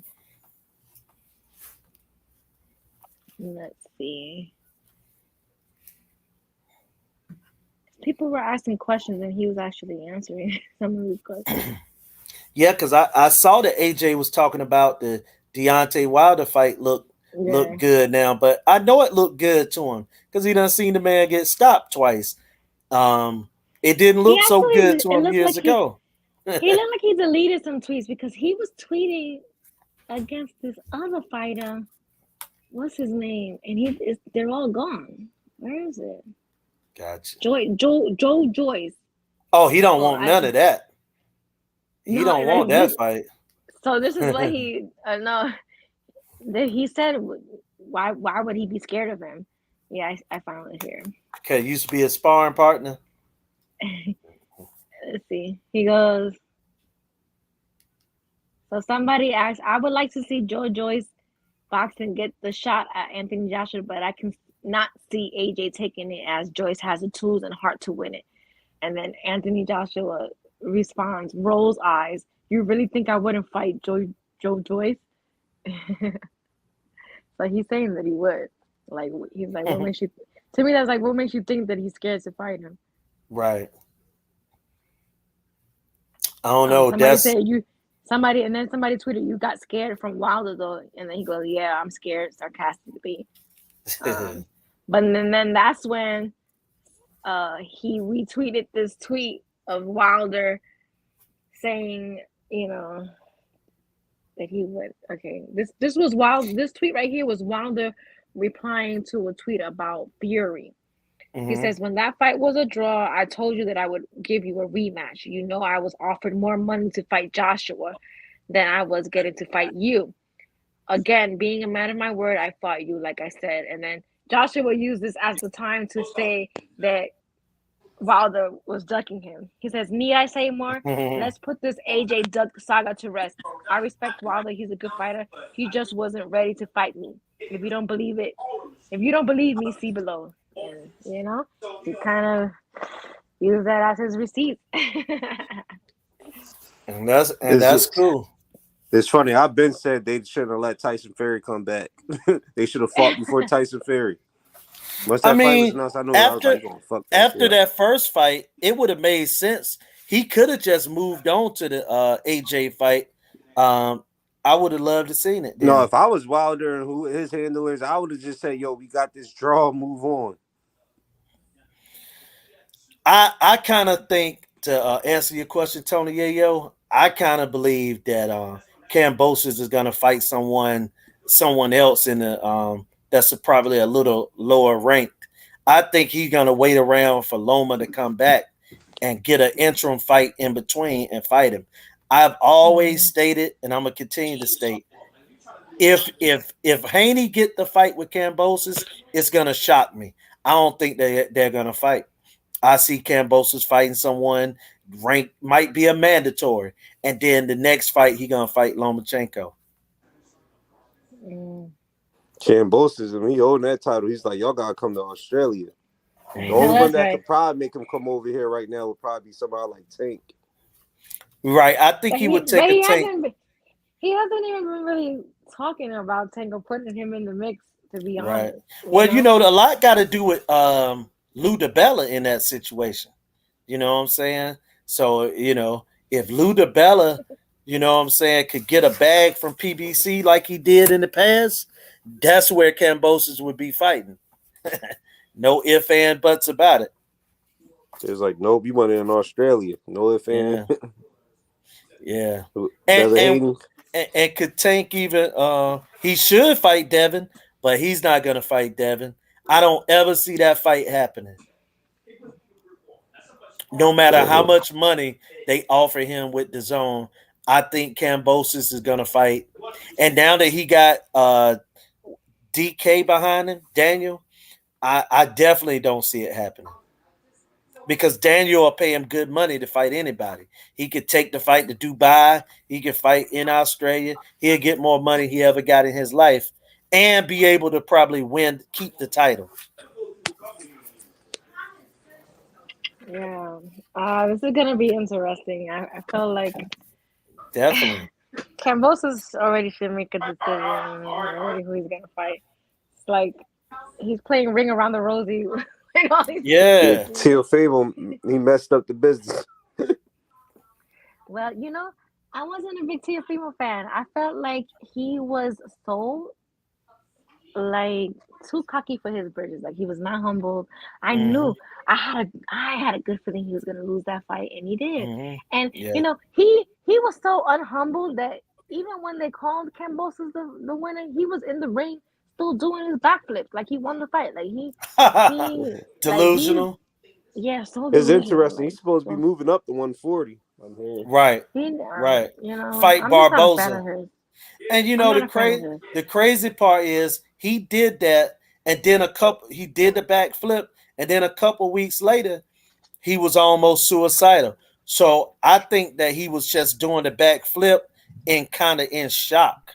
You know what I'm saying? That he lost. I don't know what it was, but it was a mess. Why is the media, Jamil? No, but he did that. He did the flip and everything after the fight, and then he said that he had some kind of like breathing issue.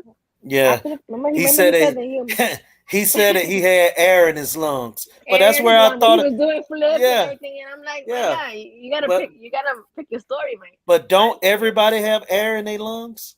No, he's asthmatic, but he said. Okay, that's what he was trying to say. Okay. I can but why are you doing flips after the fight? Like were you there? Especially your first. I think most people, like, if they take their first loss or if they, especially they competitive, that shit gotta be like.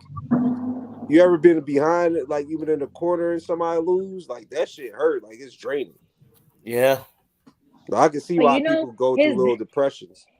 Yeah, but his dad and him were writing checks that his ass couldn't cash. Till Like, you know? No, he got a little different style than His pop got punched. No, in he the talking mouth, about mentally. walking I up, agree. talking that tough shit to Camboso's dad. I know y'all saw that. Yeah. That's why I was like, I heard kind of happy Keyshawn when he Davis and lost. them. They had a free for all with them for talking shit in the gym. I can see that. Oh really? The kid Keyshawn Davis and family They had a free for all. They talk too much shit. They talk too much shit. I think that Keyshawn Davis would beat Lopez and Kambosos if they fought tomorrow. Well, I agree. If they fought tomorrow? If they fought tomorrow. I'm not crazy. I want to know why Keyshawn Davis is out of his next fight. You like Keyshawn Davis? You like Keyshawn Davis over Devin Haney? Fuck no. No. I personally do, and I'm gonna tell you why. Let me tell you why, Jamil. Let me tell you why, Jamil. I like Devin. I think that he got some talent. I think he got some skills, but I also think that what he does, I don't see nothing exceptional where I'll say, you know what, none of these guys are even gonna be competitive with him. He got an eraser. Like those guys got the same type of skills that he got, plus they punch harder. And Devin has problems. To me, I don't see Devin breaking guys down in the ring. I just see him boxing off the back foot. You can't say that because when you get to the highest level, right? Okay. Dudes don't be knocking other guys out. We haven't even seen Keyshawn at the highest level to say that he's thumping like that. But see, hey, you know what? I'm glad you said that. Because people be saying that about Boots, right? They say, man, folks be saying, hold on a second. Now, folks have said, like yourself, that Boots would knock out Bud and would knock out Spence, right? Because of the eye test. Knocking him out. No. Okay, but what I'm saying is, at this point, Keyshawn is a prospect. Wait, Jamil, I didn't hear you correctly. Did you say that Boots? You said Boots is going to send Terrence Crawford and Earl Spence to the shadow realm. Yes. Okay. Wow, you guys are on some shit, yeah. So look, so if you can say that about Boots, then I can surely say that about Keyshawn. How many fights Keyshawn got? Let me say this. It didn't take Loma but 2 fights, right? So Keyshawn got what, 4 fights? Yeah, is Keyshawn fighting the caliber of fighter that Loma was fighting at those 2 fights? Yes or no? Well, no, because he lost one of them to Orlando Salido. In his third fight, he fought Gary Russell. Yes, he did. Keyshawn is fighting cab drivers right now, like he should be. Okay, so to compare him, but I think that he could go in there tomorrow. You could put him in there in his 4th fight, and he'll stop Kambosos. But you're making a comparison. Boots stopped dudes who was in the top 10 of the welterweight division. No, but I'm only saying that because I didn't say that. I was saying because that's what people say. If you heard what I said that people say that. I didn't say I did. I said people say that. But I'm saying it's a bad comparison. Well, hey, look, man, that's what they say. And I feel that Keyshawn Davis could beat those guys tomorrow. Winning the title isn't the easy part. It would be holding on to the title. Then I think that experience and all that stuff would come into play. But I think that he'll stop Kambosos. I don't think that he would have to worry about getting fatigued in that fight because I think he'll stop Kambosos in about 6 rounds. I think Kambosos is very basic. Oh, he's definitely playing Ogie. I think I seen Keyshawn in the gym before. Do I think Keyshawn can hang with them guys? Yeah, for sure. Now I would just see like Keyshawn don't show me that he got that explosive power. He got respectable. The same thing we was talking about with Errol Spence. Like I seen taking the gym, that motherfucker is explosive. So what type of power would you say Devin Haney got? Devin Haney don't got explosive power at all. He don't. Right. He have to really break you down. He have to really break you down. And he doesn't do that. In my opinion, I don't think he does never that. Like Devin Haney. Devin Haney would give everybody 135 problems because he's good. He got good foot movement and his length. I also think that Frank Martin would give him all types of trouble. Frank Martin. It just sounds like you just don't fuck with Dev. Like I do. I do, but I just think I only said my thing is 2 or 3 fighters, right? Why would that be a problem? Like he doesn't have to be a fan of Devin if he doesn't. No, I'm just talking about he's picking prospects, right? No, I didn't. No, I said Keyshawn would win. That's the only prospect I said because I said Frank Martin would do. Frank Martin ain't a prospect no more. He's a contender. He's a contender. No, he's not. He's not a contender. I feel like you're not a contender unless you contend for a title. Okay, well, I think he's a top 10 contender. No, I'll put him in contender range. I think he's a top 10 contender. And he got newborn baby power.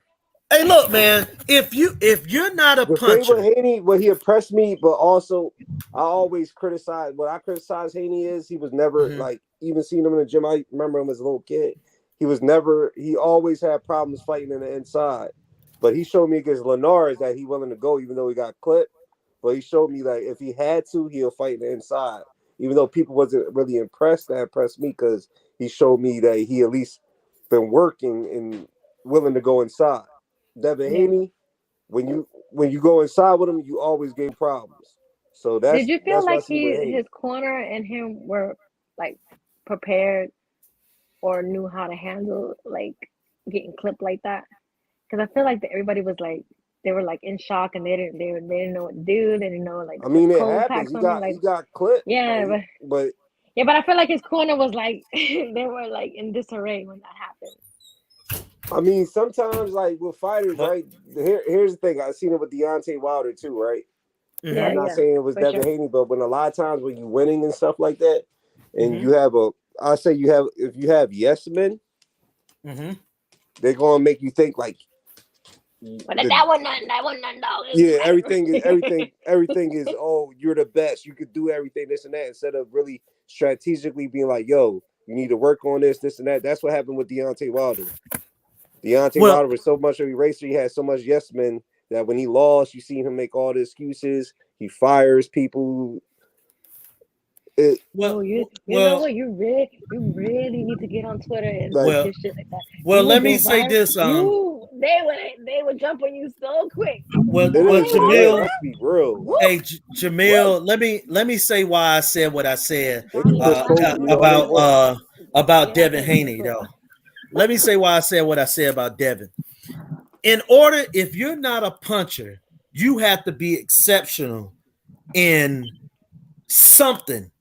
And to me, he's good, but he's not exceptional. Like, for example, Pernell Whitaker wasn't a puncher, right?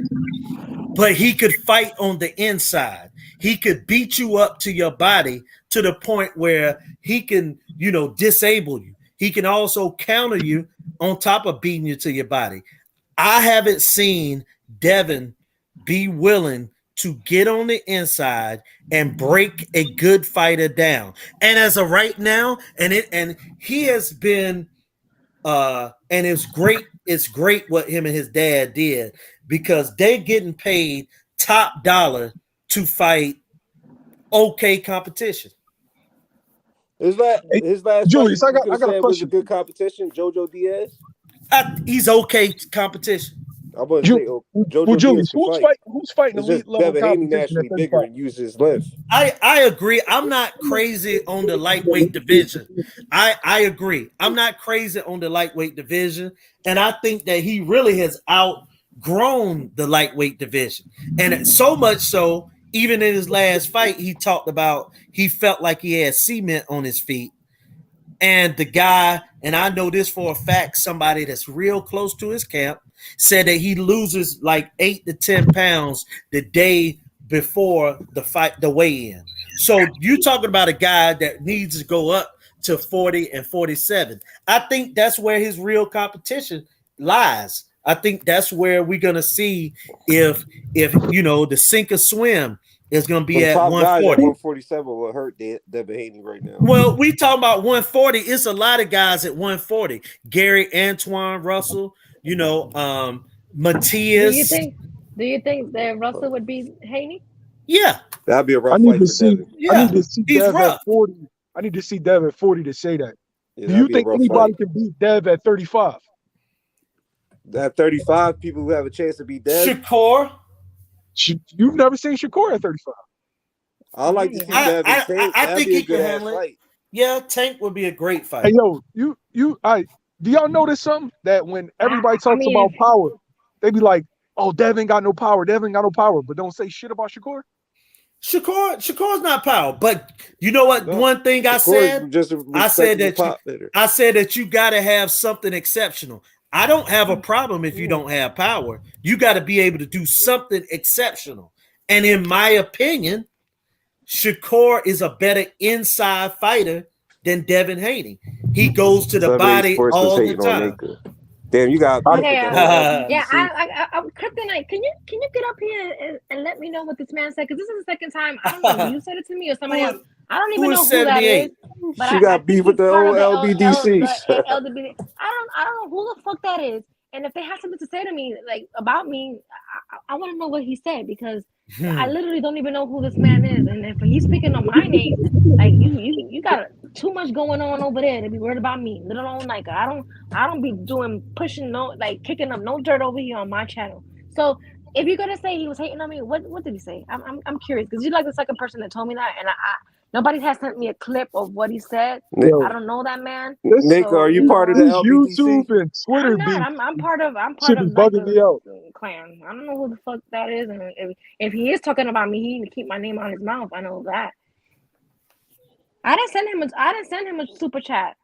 When you sent him a super chat, he was hating. No, you're talking about Black from Trill Boxing. All I said was like I was actually supporting his channel, and he was saying something like, "Oh, she needs to stay over there because I'm Hispanic." So, and he, a lot of Hispanic channels, like invite me on their channel to come on their panel and stuff.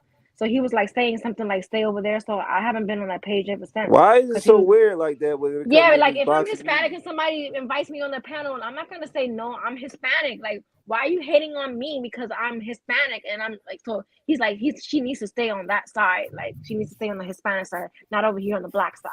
It's like, what? I said, you don't ever have to worry about me sending no more super chats and saying like supporting your channel ever again. But that wasn't 78 Sports. That was Black. That wasn't 78 Sports. That was a different I like to just randomly, like when I see people, like I put up boxing and like randomly see channels. I remember like, I'm just boxing. I support all Black because I'm Black. So I support Black fighters and all that. But the dude was talking about Canelo versus Charlo. I was like, Canelo will beat the shit out of Charlo. He got mad at me. I'm gonna kick you out the whole LDBC. I'm like, who's this bull? Like, what's up with that? That's why I was like, I didn't even know what LDBC is. Yeah, and so then he was like, "Yeah, I better not catch you at fights." I was like, "I'll be the wrong person to step to if you catch me at fights." He wanted to fight about it. Yeah, that's weird. That's weird. I was like, "I'll be the wrong person." Hey Johnny, for the most part, them dudes is cool. Like, but I feel like this is but like. I'm telling you what Black did to me on the Trill Boxing. Oh no, channel. Because I was supporting, I was actually on the channel supporting Boxiana because she does a show with him on Sundays. So I was in the chat and I sent a super chat and I was just like saying hello. And then he was like, "Oh, like that's Nayka. She could stay over there," or some shit like that. And he was referring to me like being Hispanic and like I need to stay over there on like the Spanish channels or whatever. So I'm like, I said, you know what? Y'all ain't never gotta worry about that shit. Me ever supporting your channel ever again. Like, I was saying more so in general.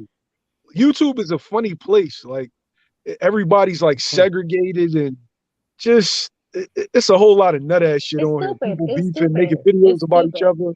It doesn't. Jamel, are you part of If LBDC? you're black, you could No, root for a Hispanic fighter no. like that. I It's dumb. support my brothers, though. And to want to fight somebody over it, Yeah, that's crazy. I don't Come know. on, Boy get the got fuck out of mad. here. I was just on the chat and he was just like, "Yeah, don't make me catch you They at get fights." tough behind these keyboards. They definitely get tough behind these keyboards. I was Let me just tell you. laughing like, "Yo, who is this dude just snapping?" And I'm just thinking like, I'm the wrong person They that get doing tough it. behind these keyboards. no, but no, Johnny, they like It was a they. fat dude. That's all I remember. It was a fat dude. It's a On really what boxing big dude. channel? I forget the boxing channel name. It was just random. Oh. I think I put up this was after I think Boots beat Abreu, and then I just put up Boots and Abreu. Then his channel was live, and then I guess that was the topic. First he was talking about Boots, and then he was talking about Charlo. Then he was talking about Charlo versus like Canelo. Then I was like, Canelo beat the shit out of Charlo just in the chat. Then he just went off like, "Oh, Canelo, who's this Johnny Ortiz guy? I'm gonna kick him out the whole LDDC and others." I'm See, Johnny, let me tell you this, man. Like I feel what you're saying, bro. But you know what?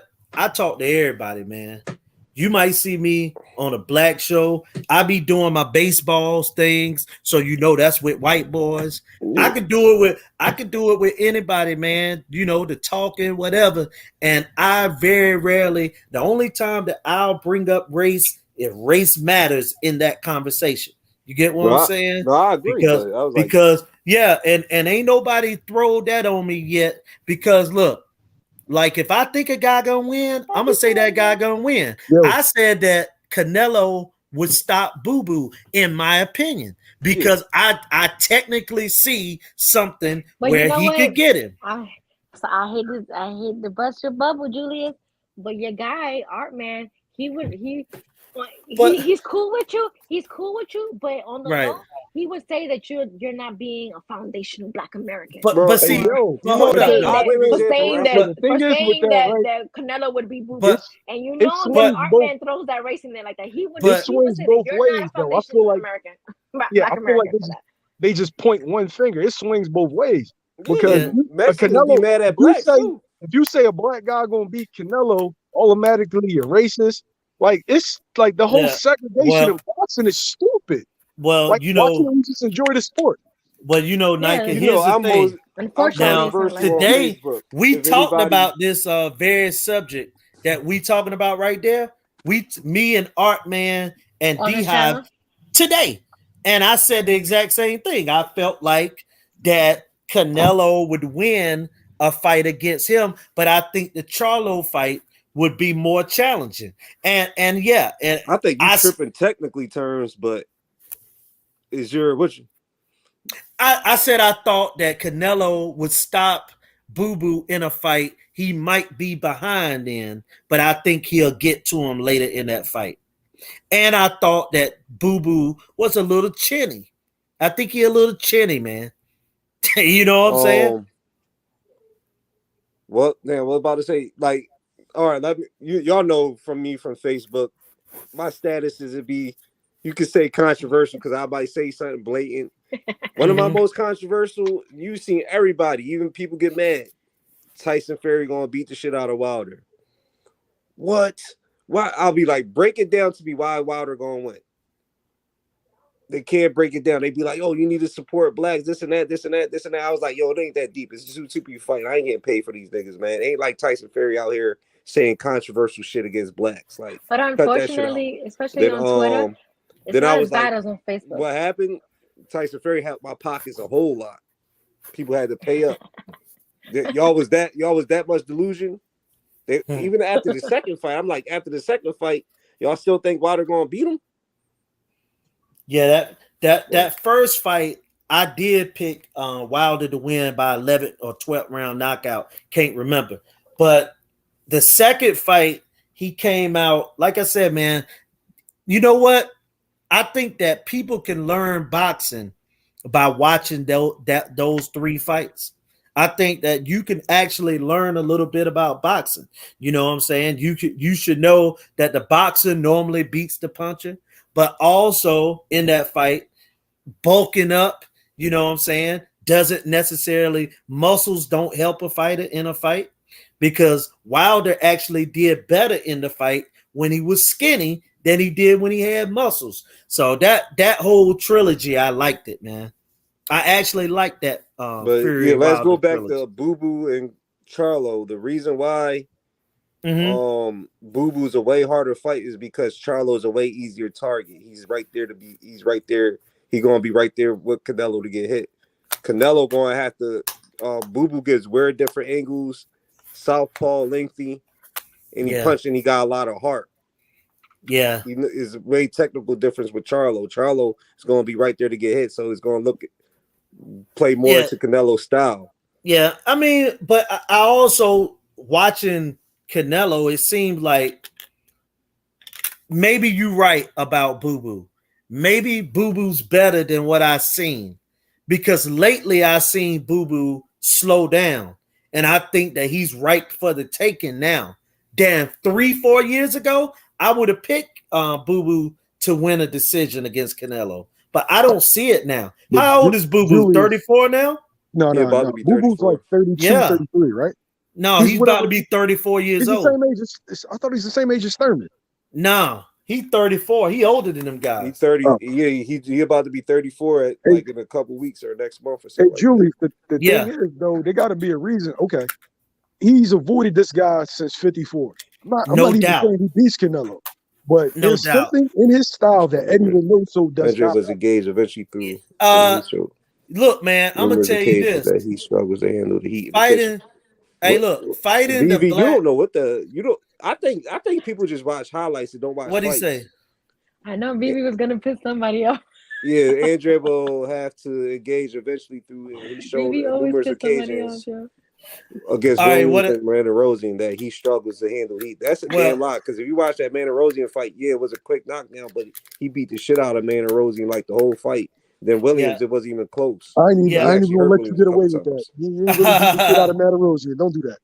All right, you said look, what Manarosian? Vivi is really good at pissing people off, especially. Yeah, I was niggas just be watching. But no, what I was saying was, I feel like Canelo wasn't as confident because Boo Boo was all wrong for him earlier on in his career, because Boo Boo was a guy, if he wanted to, he could just beat Canelo on the outside. But now Boo Boo is more stationary. And in his last couple of fights, I seen slippage. But hey, all fighters get old. You know what I'm saying? True, Adrian is questionable, not trying to knock him. There's a reason why people don't fight the dude. He a difficult fight, man. He's a difficult fight. I mean, but let me say this though. He's difficult, but he is not as difficult as he was 3-4 years ago. And that's sad. That's the sad part that happens to black fighters. Now I'm gonna talk race. Black fighters, a lot of times, they want to fight them once these guys have gotten older or they shown that they have slipped. And Boo Boo, unfortunately, to me, has slipped. And I would favor Canelo to stop him. Okay.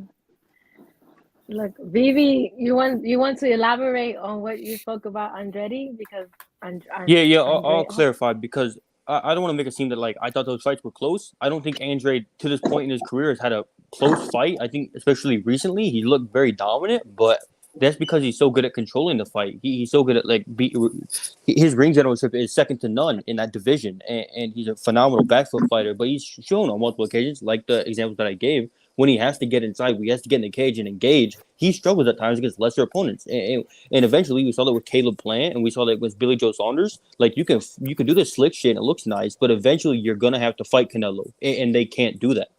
Especially now, Andre, he's slowed down, and he's much physically weaker. Like I think Andre, like 3-4 years ago, like he has a much better chance against Canelo because Canelo is less developed, and Andre was much more. His reflexes were better. He was quicker. He was stronger. He's older now. He's on the slide. Unfortunately, I don't think Andre has the same chances that he did back when they could have fought for undisputed. You know what Canelo is? People be like, gay. Canelo. If you fighting Canelo, you have to make him fight when he don't want to fight. True. If you look at Canelo fights in spurts. Mm-hmm. He'll throw crazy combinations, then take his time, take little breaks. He fights in spurts. He always. That's why if you see it against Kovalev and all that, he just fight everybody. He fights in spurts. So you see what people like Floyd and Lara gave him angles, made him fight when he don't want to fight. So it's like you can't make that man take a break. But I think that's the issue with Andrade, because Andrade does the same exact thing. Andrade has a lot of volume into it. He throws a lot of punches in different angles. Yeah, but he does. But he also takes a lot of breaks. Like he'll do that for like 3 or 4 rounds. Like he'll come out like first 3 or 4 rounds, be the most explosive fighter. Then he'll take a few rounds off. Then he'll do it again. He fights in spurts as well. No, when I talk about fights in spurts, meaning during the rounds.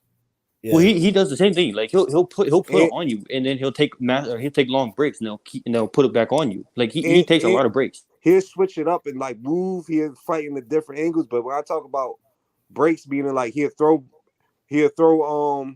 like for example with Canelo rarely be jabbing and all. Canelo he'll counter a good 3-4 punch combination. Probably don't throw another punch in the next 10-20 seconds. And partial of that is because Canelo earlier in his career would just throw punches at nauseam and then be tired. So he has learned how to pace himself. But I'm going to say something else too. Another style that worked against Canelo was a guy that would come forward. Not just guys that were timing him and made him fight with him, but made him fight all the time. Triple G had the perfect style. And in the first fight, I felt like Triple G beat Canelo. And he beat him with pressure. The jab, hard jab, and pressure. But you know what I'm saying? Triple G made Canelo fight when he didn't want to fight. He all the time. Right. All the time. I just think Boo Boo is slowed up, man. And I'm telling you, I hate it because Boo Boo is a talent from the amateurs. And I'm telling you, Boo Boo should have gotten his due. He should have got the big fights. I hate that he didn't get that Charlo fight the first time against Jamil because of the things he was trying to leave his old promoter. But man, we're never gonna see the best of Boo Boo of what he could have been. It's sad. I don't believe we're gonna see it. And in fairness, on the point of making Canelo fight when he doesn't want to, you don't even have to go as far back to the Golovkin fights. Like even in the Kovalev fight, Kovalev was I thought he was even in that fight, arguably up, because Kovalev, even though he's like a much bigger guy, Canelo's fighting bigger guys, and he was putting on Canelo the entire time. Canelo couldn't take time off. Yeah, for sure. That's why I was like, you gotta make that dude fight. And one thing I can say, Canelo, he real smart because he wouldn't have fought a prime Kovalev. No, sir. Bernard. He got knocked out. He would have been like, hell no with that shit. Right. So that Kovalev was dangerous. I mean, but in fairness, Canelo was also at 154 pounds at the time. Yeah, no, but I'm talking about if Kovalev was still in that type of. Oh yeah, no, definitely. That's why he didn't fight Beterbiev. He didn't fight Pozdik. He didn't fight Bivol until now. But like he cherry picked Kovalev in reality. Although Kovalev, no doubt, I don't take away from it. Sorry. But I think Charlo is an easier style for Canelo style wise because Charlo's gonna be right there to get hit. It ain't gonna really frustrate. Canelo as much. The problem that I got with Charlo is that I think that he gotta be more diverse with his punches because he got a great jab. That hard jab he got is you know what I'm saying, one of the best hard jabs I've seen in boxing. But he got to be diverse with his punches. You know what I'm saying? You can't do the same thing over and over and over again. You know what I'm saying? And that's the one thing I don't like. And like you say, he don't want to move. He don't want to move off the line. He just want to stay right there in front of you. But even in saying all that, Jamal Charlo still ain't an easy fight for nobody. No, Jamal got hard. But do I think he's as his fans or as the media try to say that him and his brother? No. But he's a good fighter for sure. Yeah. That's where I was like, I'm not saying he's an easy fight, but it's like a lot of people be thinking like he's the best. Like, no, they're not. So. Well, you guys, we've been up here for almost Well, I've been lying for like 2.5 hours. Yeah. Thank you guys. Okay. I'm That trying to means get you've been those having a good streaming hours show. up. Yeah, trying to get those Yeah. streaming hours up. So, you know what? Let me see. Everybody dropped their Twitter and their social media Who here else just at so people 160? can Because it follow seems you. like everybody moving up and stuff like that. It's Triple G, Jaime Murata, Munguia. Triple G, Murata, the kid, the Janabek. Yeah, that I don't want to. I'm I don't want to sick see of that. I him, don't want to see man. that Triple G for a third time. I just don't want to see the dude No. 3 years older. What the last fight was already 3 years ago now. Yeah. Nah, I'm all right. No. Yeah, I don't want to see that either.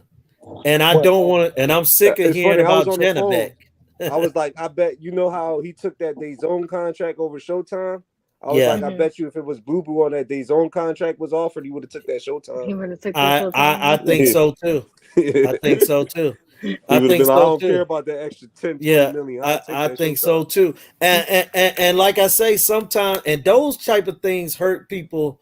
In the long run, when 10 years from now, when Canelo's not fighting, like that's not even gonna be debatable. If that's gonna be a duck, it ain't no doubt about it. Ain't no sugarcoating it. That's ducking. That is ducking. Even if you could beat a guy but you won't fight him because of any reason, that's ducking. Yeah, he That's could have been ducking. fought Boo Boo to go I undisputed don't think at two that different Canelo is divisions. scared to fight anybody. To be No, he's honest, not scared. No, He's not he scared. has He's just ego ducking. towards Boo Boo. Wait, are we arguing that Canelo? Yo, Canelo because ducked Andre at I don't 154. think He didn't duck him 160. He Canelo ducked has him at a loss on his 154. For record. sure did. He's not afraid. He's not. I Because don't feel like he's scared to fight I'll these tell you how he fighters. ducked him. Everybody He was say he's mandatory. I He feel was like the mandatory to scary fight Boo thing Boo at 154 for that WBO. The Didn't scary take his thing is huge mandatory. too much. Waited for Boo Boo to get stripped and fought Leon Williams for that vacant So, WBO. Johnny, he could have fought Andre. Eddie Reynoso, I realized Eddie Reynoso is the one that's pulling all the strings. He sees something in his style that Andre don't bring a lot of money. So what's the point in fighting him if you're gonna make the same thing fighting somebody else whose style is more favorable? Canelo likes to fight Euro fighters that are going to stand right there. No, but I agree. But well, it's Andre that's a fought favorable 6 straight style European against- fighters, so Yo, I don't get where we're when going you- with that one. you no, can't. wait. Stylistically, right? Mexican fighters do very well against European fighters. Yes or no? Yeah, you're Yeah, correct. European style. But we can't criticize Canelo for fighting European fighters when No, Andre's last 6 opponents have been European fighters. Bro, what I'm saying to you, Well, I knew he was gonna get up here. Vivi, is a difference though. Andre got no choice but to fight his mandatories. He don't get to pick and choose. I'm not talking about Andre for right now. No, I was Canelo. just responding to Vivi.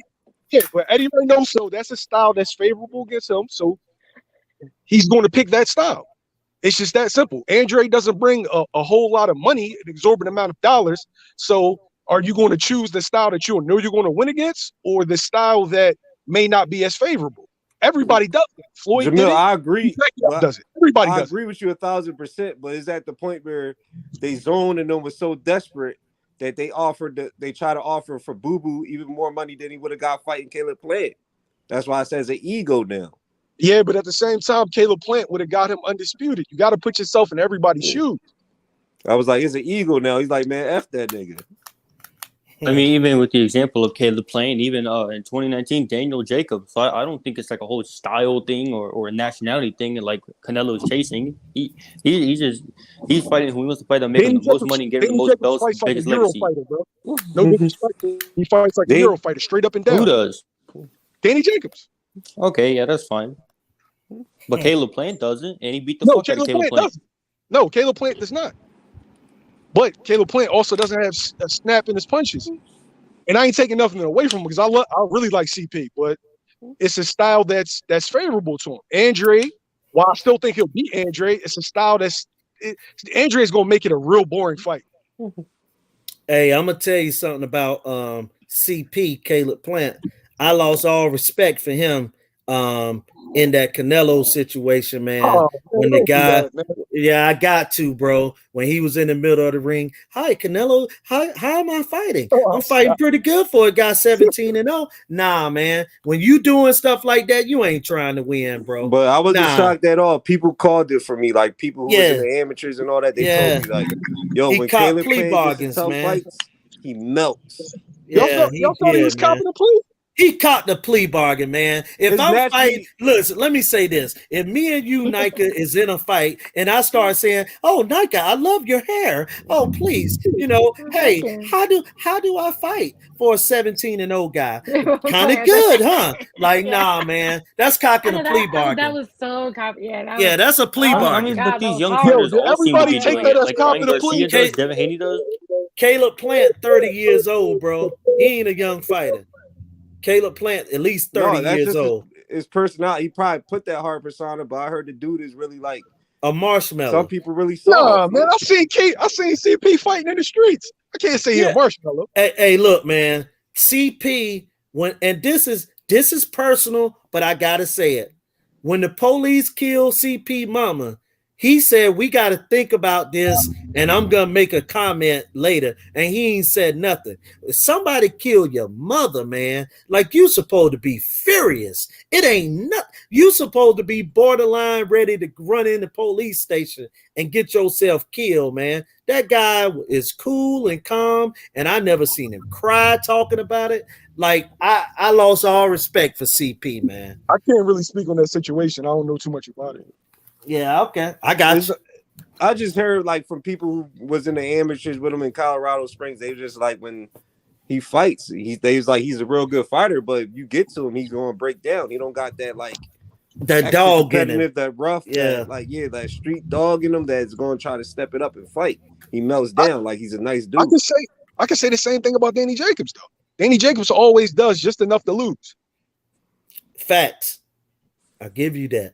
No, but Danny Jacobs got more of like a more rougher than. Streak. I'm not trying to hear that shit. No, I'm talking about like Danny Jacobs ain't going to be nice and all that, and talking to you all nice in that ring. Like, No, he ain't gonna do that. Like, yeah, he just gonna be nice with not throwing punches. Yeah. There's some people like that's always gonna be his letdown is that he don't got that like be in this ring, I'm gonna kill you. Like Yeah, Crawford and people, most boxers got it because most boxers come up from no streets of poverty. Yeah. Oh, I mean, we friends after this. That's why we was yeah. talking about with Nick and she's like, I don't like Shakur. I was like, I love Jamel Herring, Jen. They like family to me, but I get it with Shakur. He had to psych himself up, like, yo, we about to But I fight. didn't like him before that, so that was, but that was like on I'm the, sorry. that was a cherry on the ice. Yeah. Yo, Cherry on Johnny top. will tell you, I'm not a Shakur guy either, yo. Y'all be hyping him up. Shakur, you tripping? Jamil tripping on the fighting, but I like him. He's a good kid. He's a good kid. Yo, Johnny, you be hyping him up, Johnny. No, you be hyping up Devin if you say he better than Shakur. That's why I say you be hyping him up. I think, yo, when they fight, Dev's gonna beat him, yo. Okay. Dev's gonna beat him. You gonna see about that.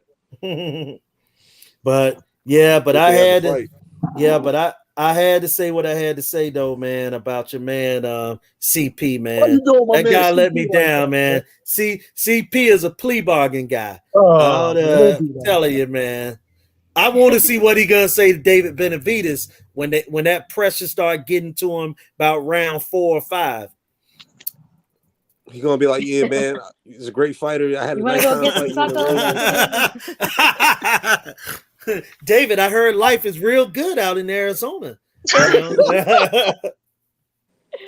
Man. But some people just, I don't know, like nice guys. Like to me, if you're in the ring, I can see sparring and all that, but sometimes when you're sparring, you got to be like, yo, if somebody coming in to hurt you, you got to hit them.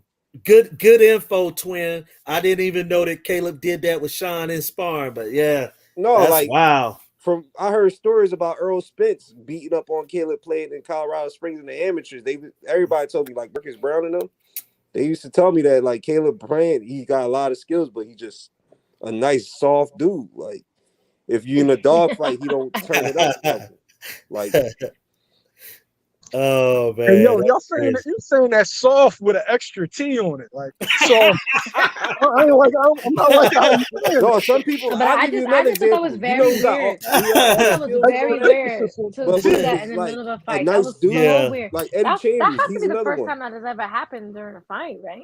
yeah, But that's the first time Yeah. where he really got like yeah, Like he pressured in. knew Like, his oh, body he's was on his breaking ass. down, and he was like, yeah, let me soften the blow a yeah. little bit, But No, you you want to know know, the realest thing? They say your uh, habits in the gym always take put in the ring. People don't realize that. mm, Your and habits that's in the his gym habit. is That's a good always point. going to ring. So if you being nice, not throwing punches in the gym, you're not going to throw punches in when you get in that ring. Well, hey, look, But I'm ready for that next performance.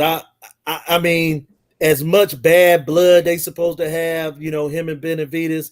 Like I say, man, I see Benavidez stopping him. it's Like going to be that nice when you get in habit. the ring. Yeah, You seen he that gonna turn nice. Yeah, them press conferences with Canelo? I'll be like, oh, you better rumble. Like, yo, it's more than just yeah, Canelo don't even like your ass right now. Then when you're in that ring, yeah, Canelo was like, man, this is really a good guy. I'm like, yeah. you made Canelo mad. Like, all right, this is you got rumble. Y'all took it outside the ring, getting Yeah, slapped on and man. shit. And also when I seen him posing with the car and everything with him and his wife, like I was like, man, this guy just hit the lottery, man. Like I just could see the fight just not being in him, man. You know what I'm saying? I just seen the fight won't in him. Like he's happy that he got this payday, he got this house. He was, you know what I'm saying? I He wouldn't just say that happy with he's all that, happy man. that he lost, but And it's just like some I think, people. yo, but you know the fight get bored out of you, man. Like, hey Johnny, yeah, you both from Philly, but we gonna keep it a bean, right? Danny ain't bite down against Spence. Like we've seen Danny, Danny what you fight. call, but we were saying He Danny ain't right bite now down. is more complacent. But I remember Yeah, Danny got at least had like now it's more business, this and that, yeah. whatever. Now them But checks I'm got talking real about good. growing up. Danny was never like no nut, no punk, no soft. Yeah, David Plant, I hate to say it, they say he is not is a nice guy. Same thing with Eddie Chambers. A nice guy is like a pit bull that don't bite. Pit bull that don't bite, that can fight his ass off, but he just not the tough dude. Nayka, I'm gonna check out, y'all. Hey, it was Yeah, good I'm talking gonna with end it y'all, now because we've man. been over here for like almost 3 hours. So I appreciate y'all hopping on and talking some boxing early on a Johnny hit Saturday me up on evening. Twitter, bro. I ain't on Yeah, Facebook. follow Johnny's Twitter. It is Full Throttle. Hold on. You are. Full I Throttle. said You are. I was going to tweet too, but then she was like, "I'm taking a break till April." Then I was like, "What's the point if you Yeah, don't I be tweeting?" am. I am. I'm So just I'm the gonna. only reason I'm just doing this. You see me on there for like to post that I'm on here, but his Twitter is Full Throttle Full Throttle UYR. All right. I used to be Follow him. controversial on it. I told her I had David Hay block me before Oscar De La Hoya blocked me. Yeah, but let me tell you, if you get on there talking the stuff you're doing now, you'll be number No, I one had boxing the Twitter what's it fella. called boxing guru. That Mexican group hate me. Yeah, they'll From back. find you again for sure. They will They find be you like, "Oh, again he Definitely. for back." sure. Yo, Yeah. Yep. like I want to say this to you, yo. Like, keep doing your thing. Support who support you. If they don't fuck with you, like, don't fuck with them. You know how many times I get called monkey in my comments and all that, man? Like, Yeah, it's hard. YouTube But and that's Twitter why I is a just feel weird like place. when Keep doing your thing. because I be getting on, I be getting into it with people all the time because I have Yeah, a short fuse. But sometimes it's not worth it. I'm just like I'm not monetized yet, so to me it's like not worth it to get into it with people talking about your mother and all that stuff. It's like yeah. I be wanting to fight. Crazy. I don't even Social want to go media is back and weird. forth People online. be I comfortable want to It's saying fight. whatever they weird. I want. want to fight. You know. Yeah, they go by So I different was set like, of let me take rules. a break till April on Said Twitter. Nike, you ready to So I'll fight? yeah, I don't want to keep doing like this back and forth. But Yeah. that's nothing. Like you're really Right. tough on Right. behind your keyboard, but I already whatever. told you But somebody I'll try called to me go out for more saying live. Canelo would I'm beat trying to do Charlo. Like, live yeah, I want to a catch little you at more a fight. often. I'm like, what? All right, man. Yeah. Y'all take it easy, yeah. Hey Johnny, don't have me getting into no fights over Twitter beef, Oh, man. oh yeah, Jamil. One of Jamil homies try to DM me and talk about he Yeah, rumbled. Fight I you was like, too? yo, I'm not one of these YouTube. The boy Draco. He was Oh my another one. god. that's my man, uh, man. Yeah, all right, man. Jamil. I Y'all was like, take it yo. easy, bro. He All was right, like, Julie, All what you right. say, Good All man? night. right. All You right, heard what I man. All did to right. the So ugly bull. I'm gonna end this one too. So I'll probably go live tomorrow. I'm gonna try to go live as often as possible so I could get to my monetizing phase. I don't know how much hours I have left, but I did almost 3 hours today, so that's more. All right, that's lit. All right, y'all. Holla at y'all. All right, y'all. Be All right, safe. thanks for coming on, guys. All right. And the chat. Thanks.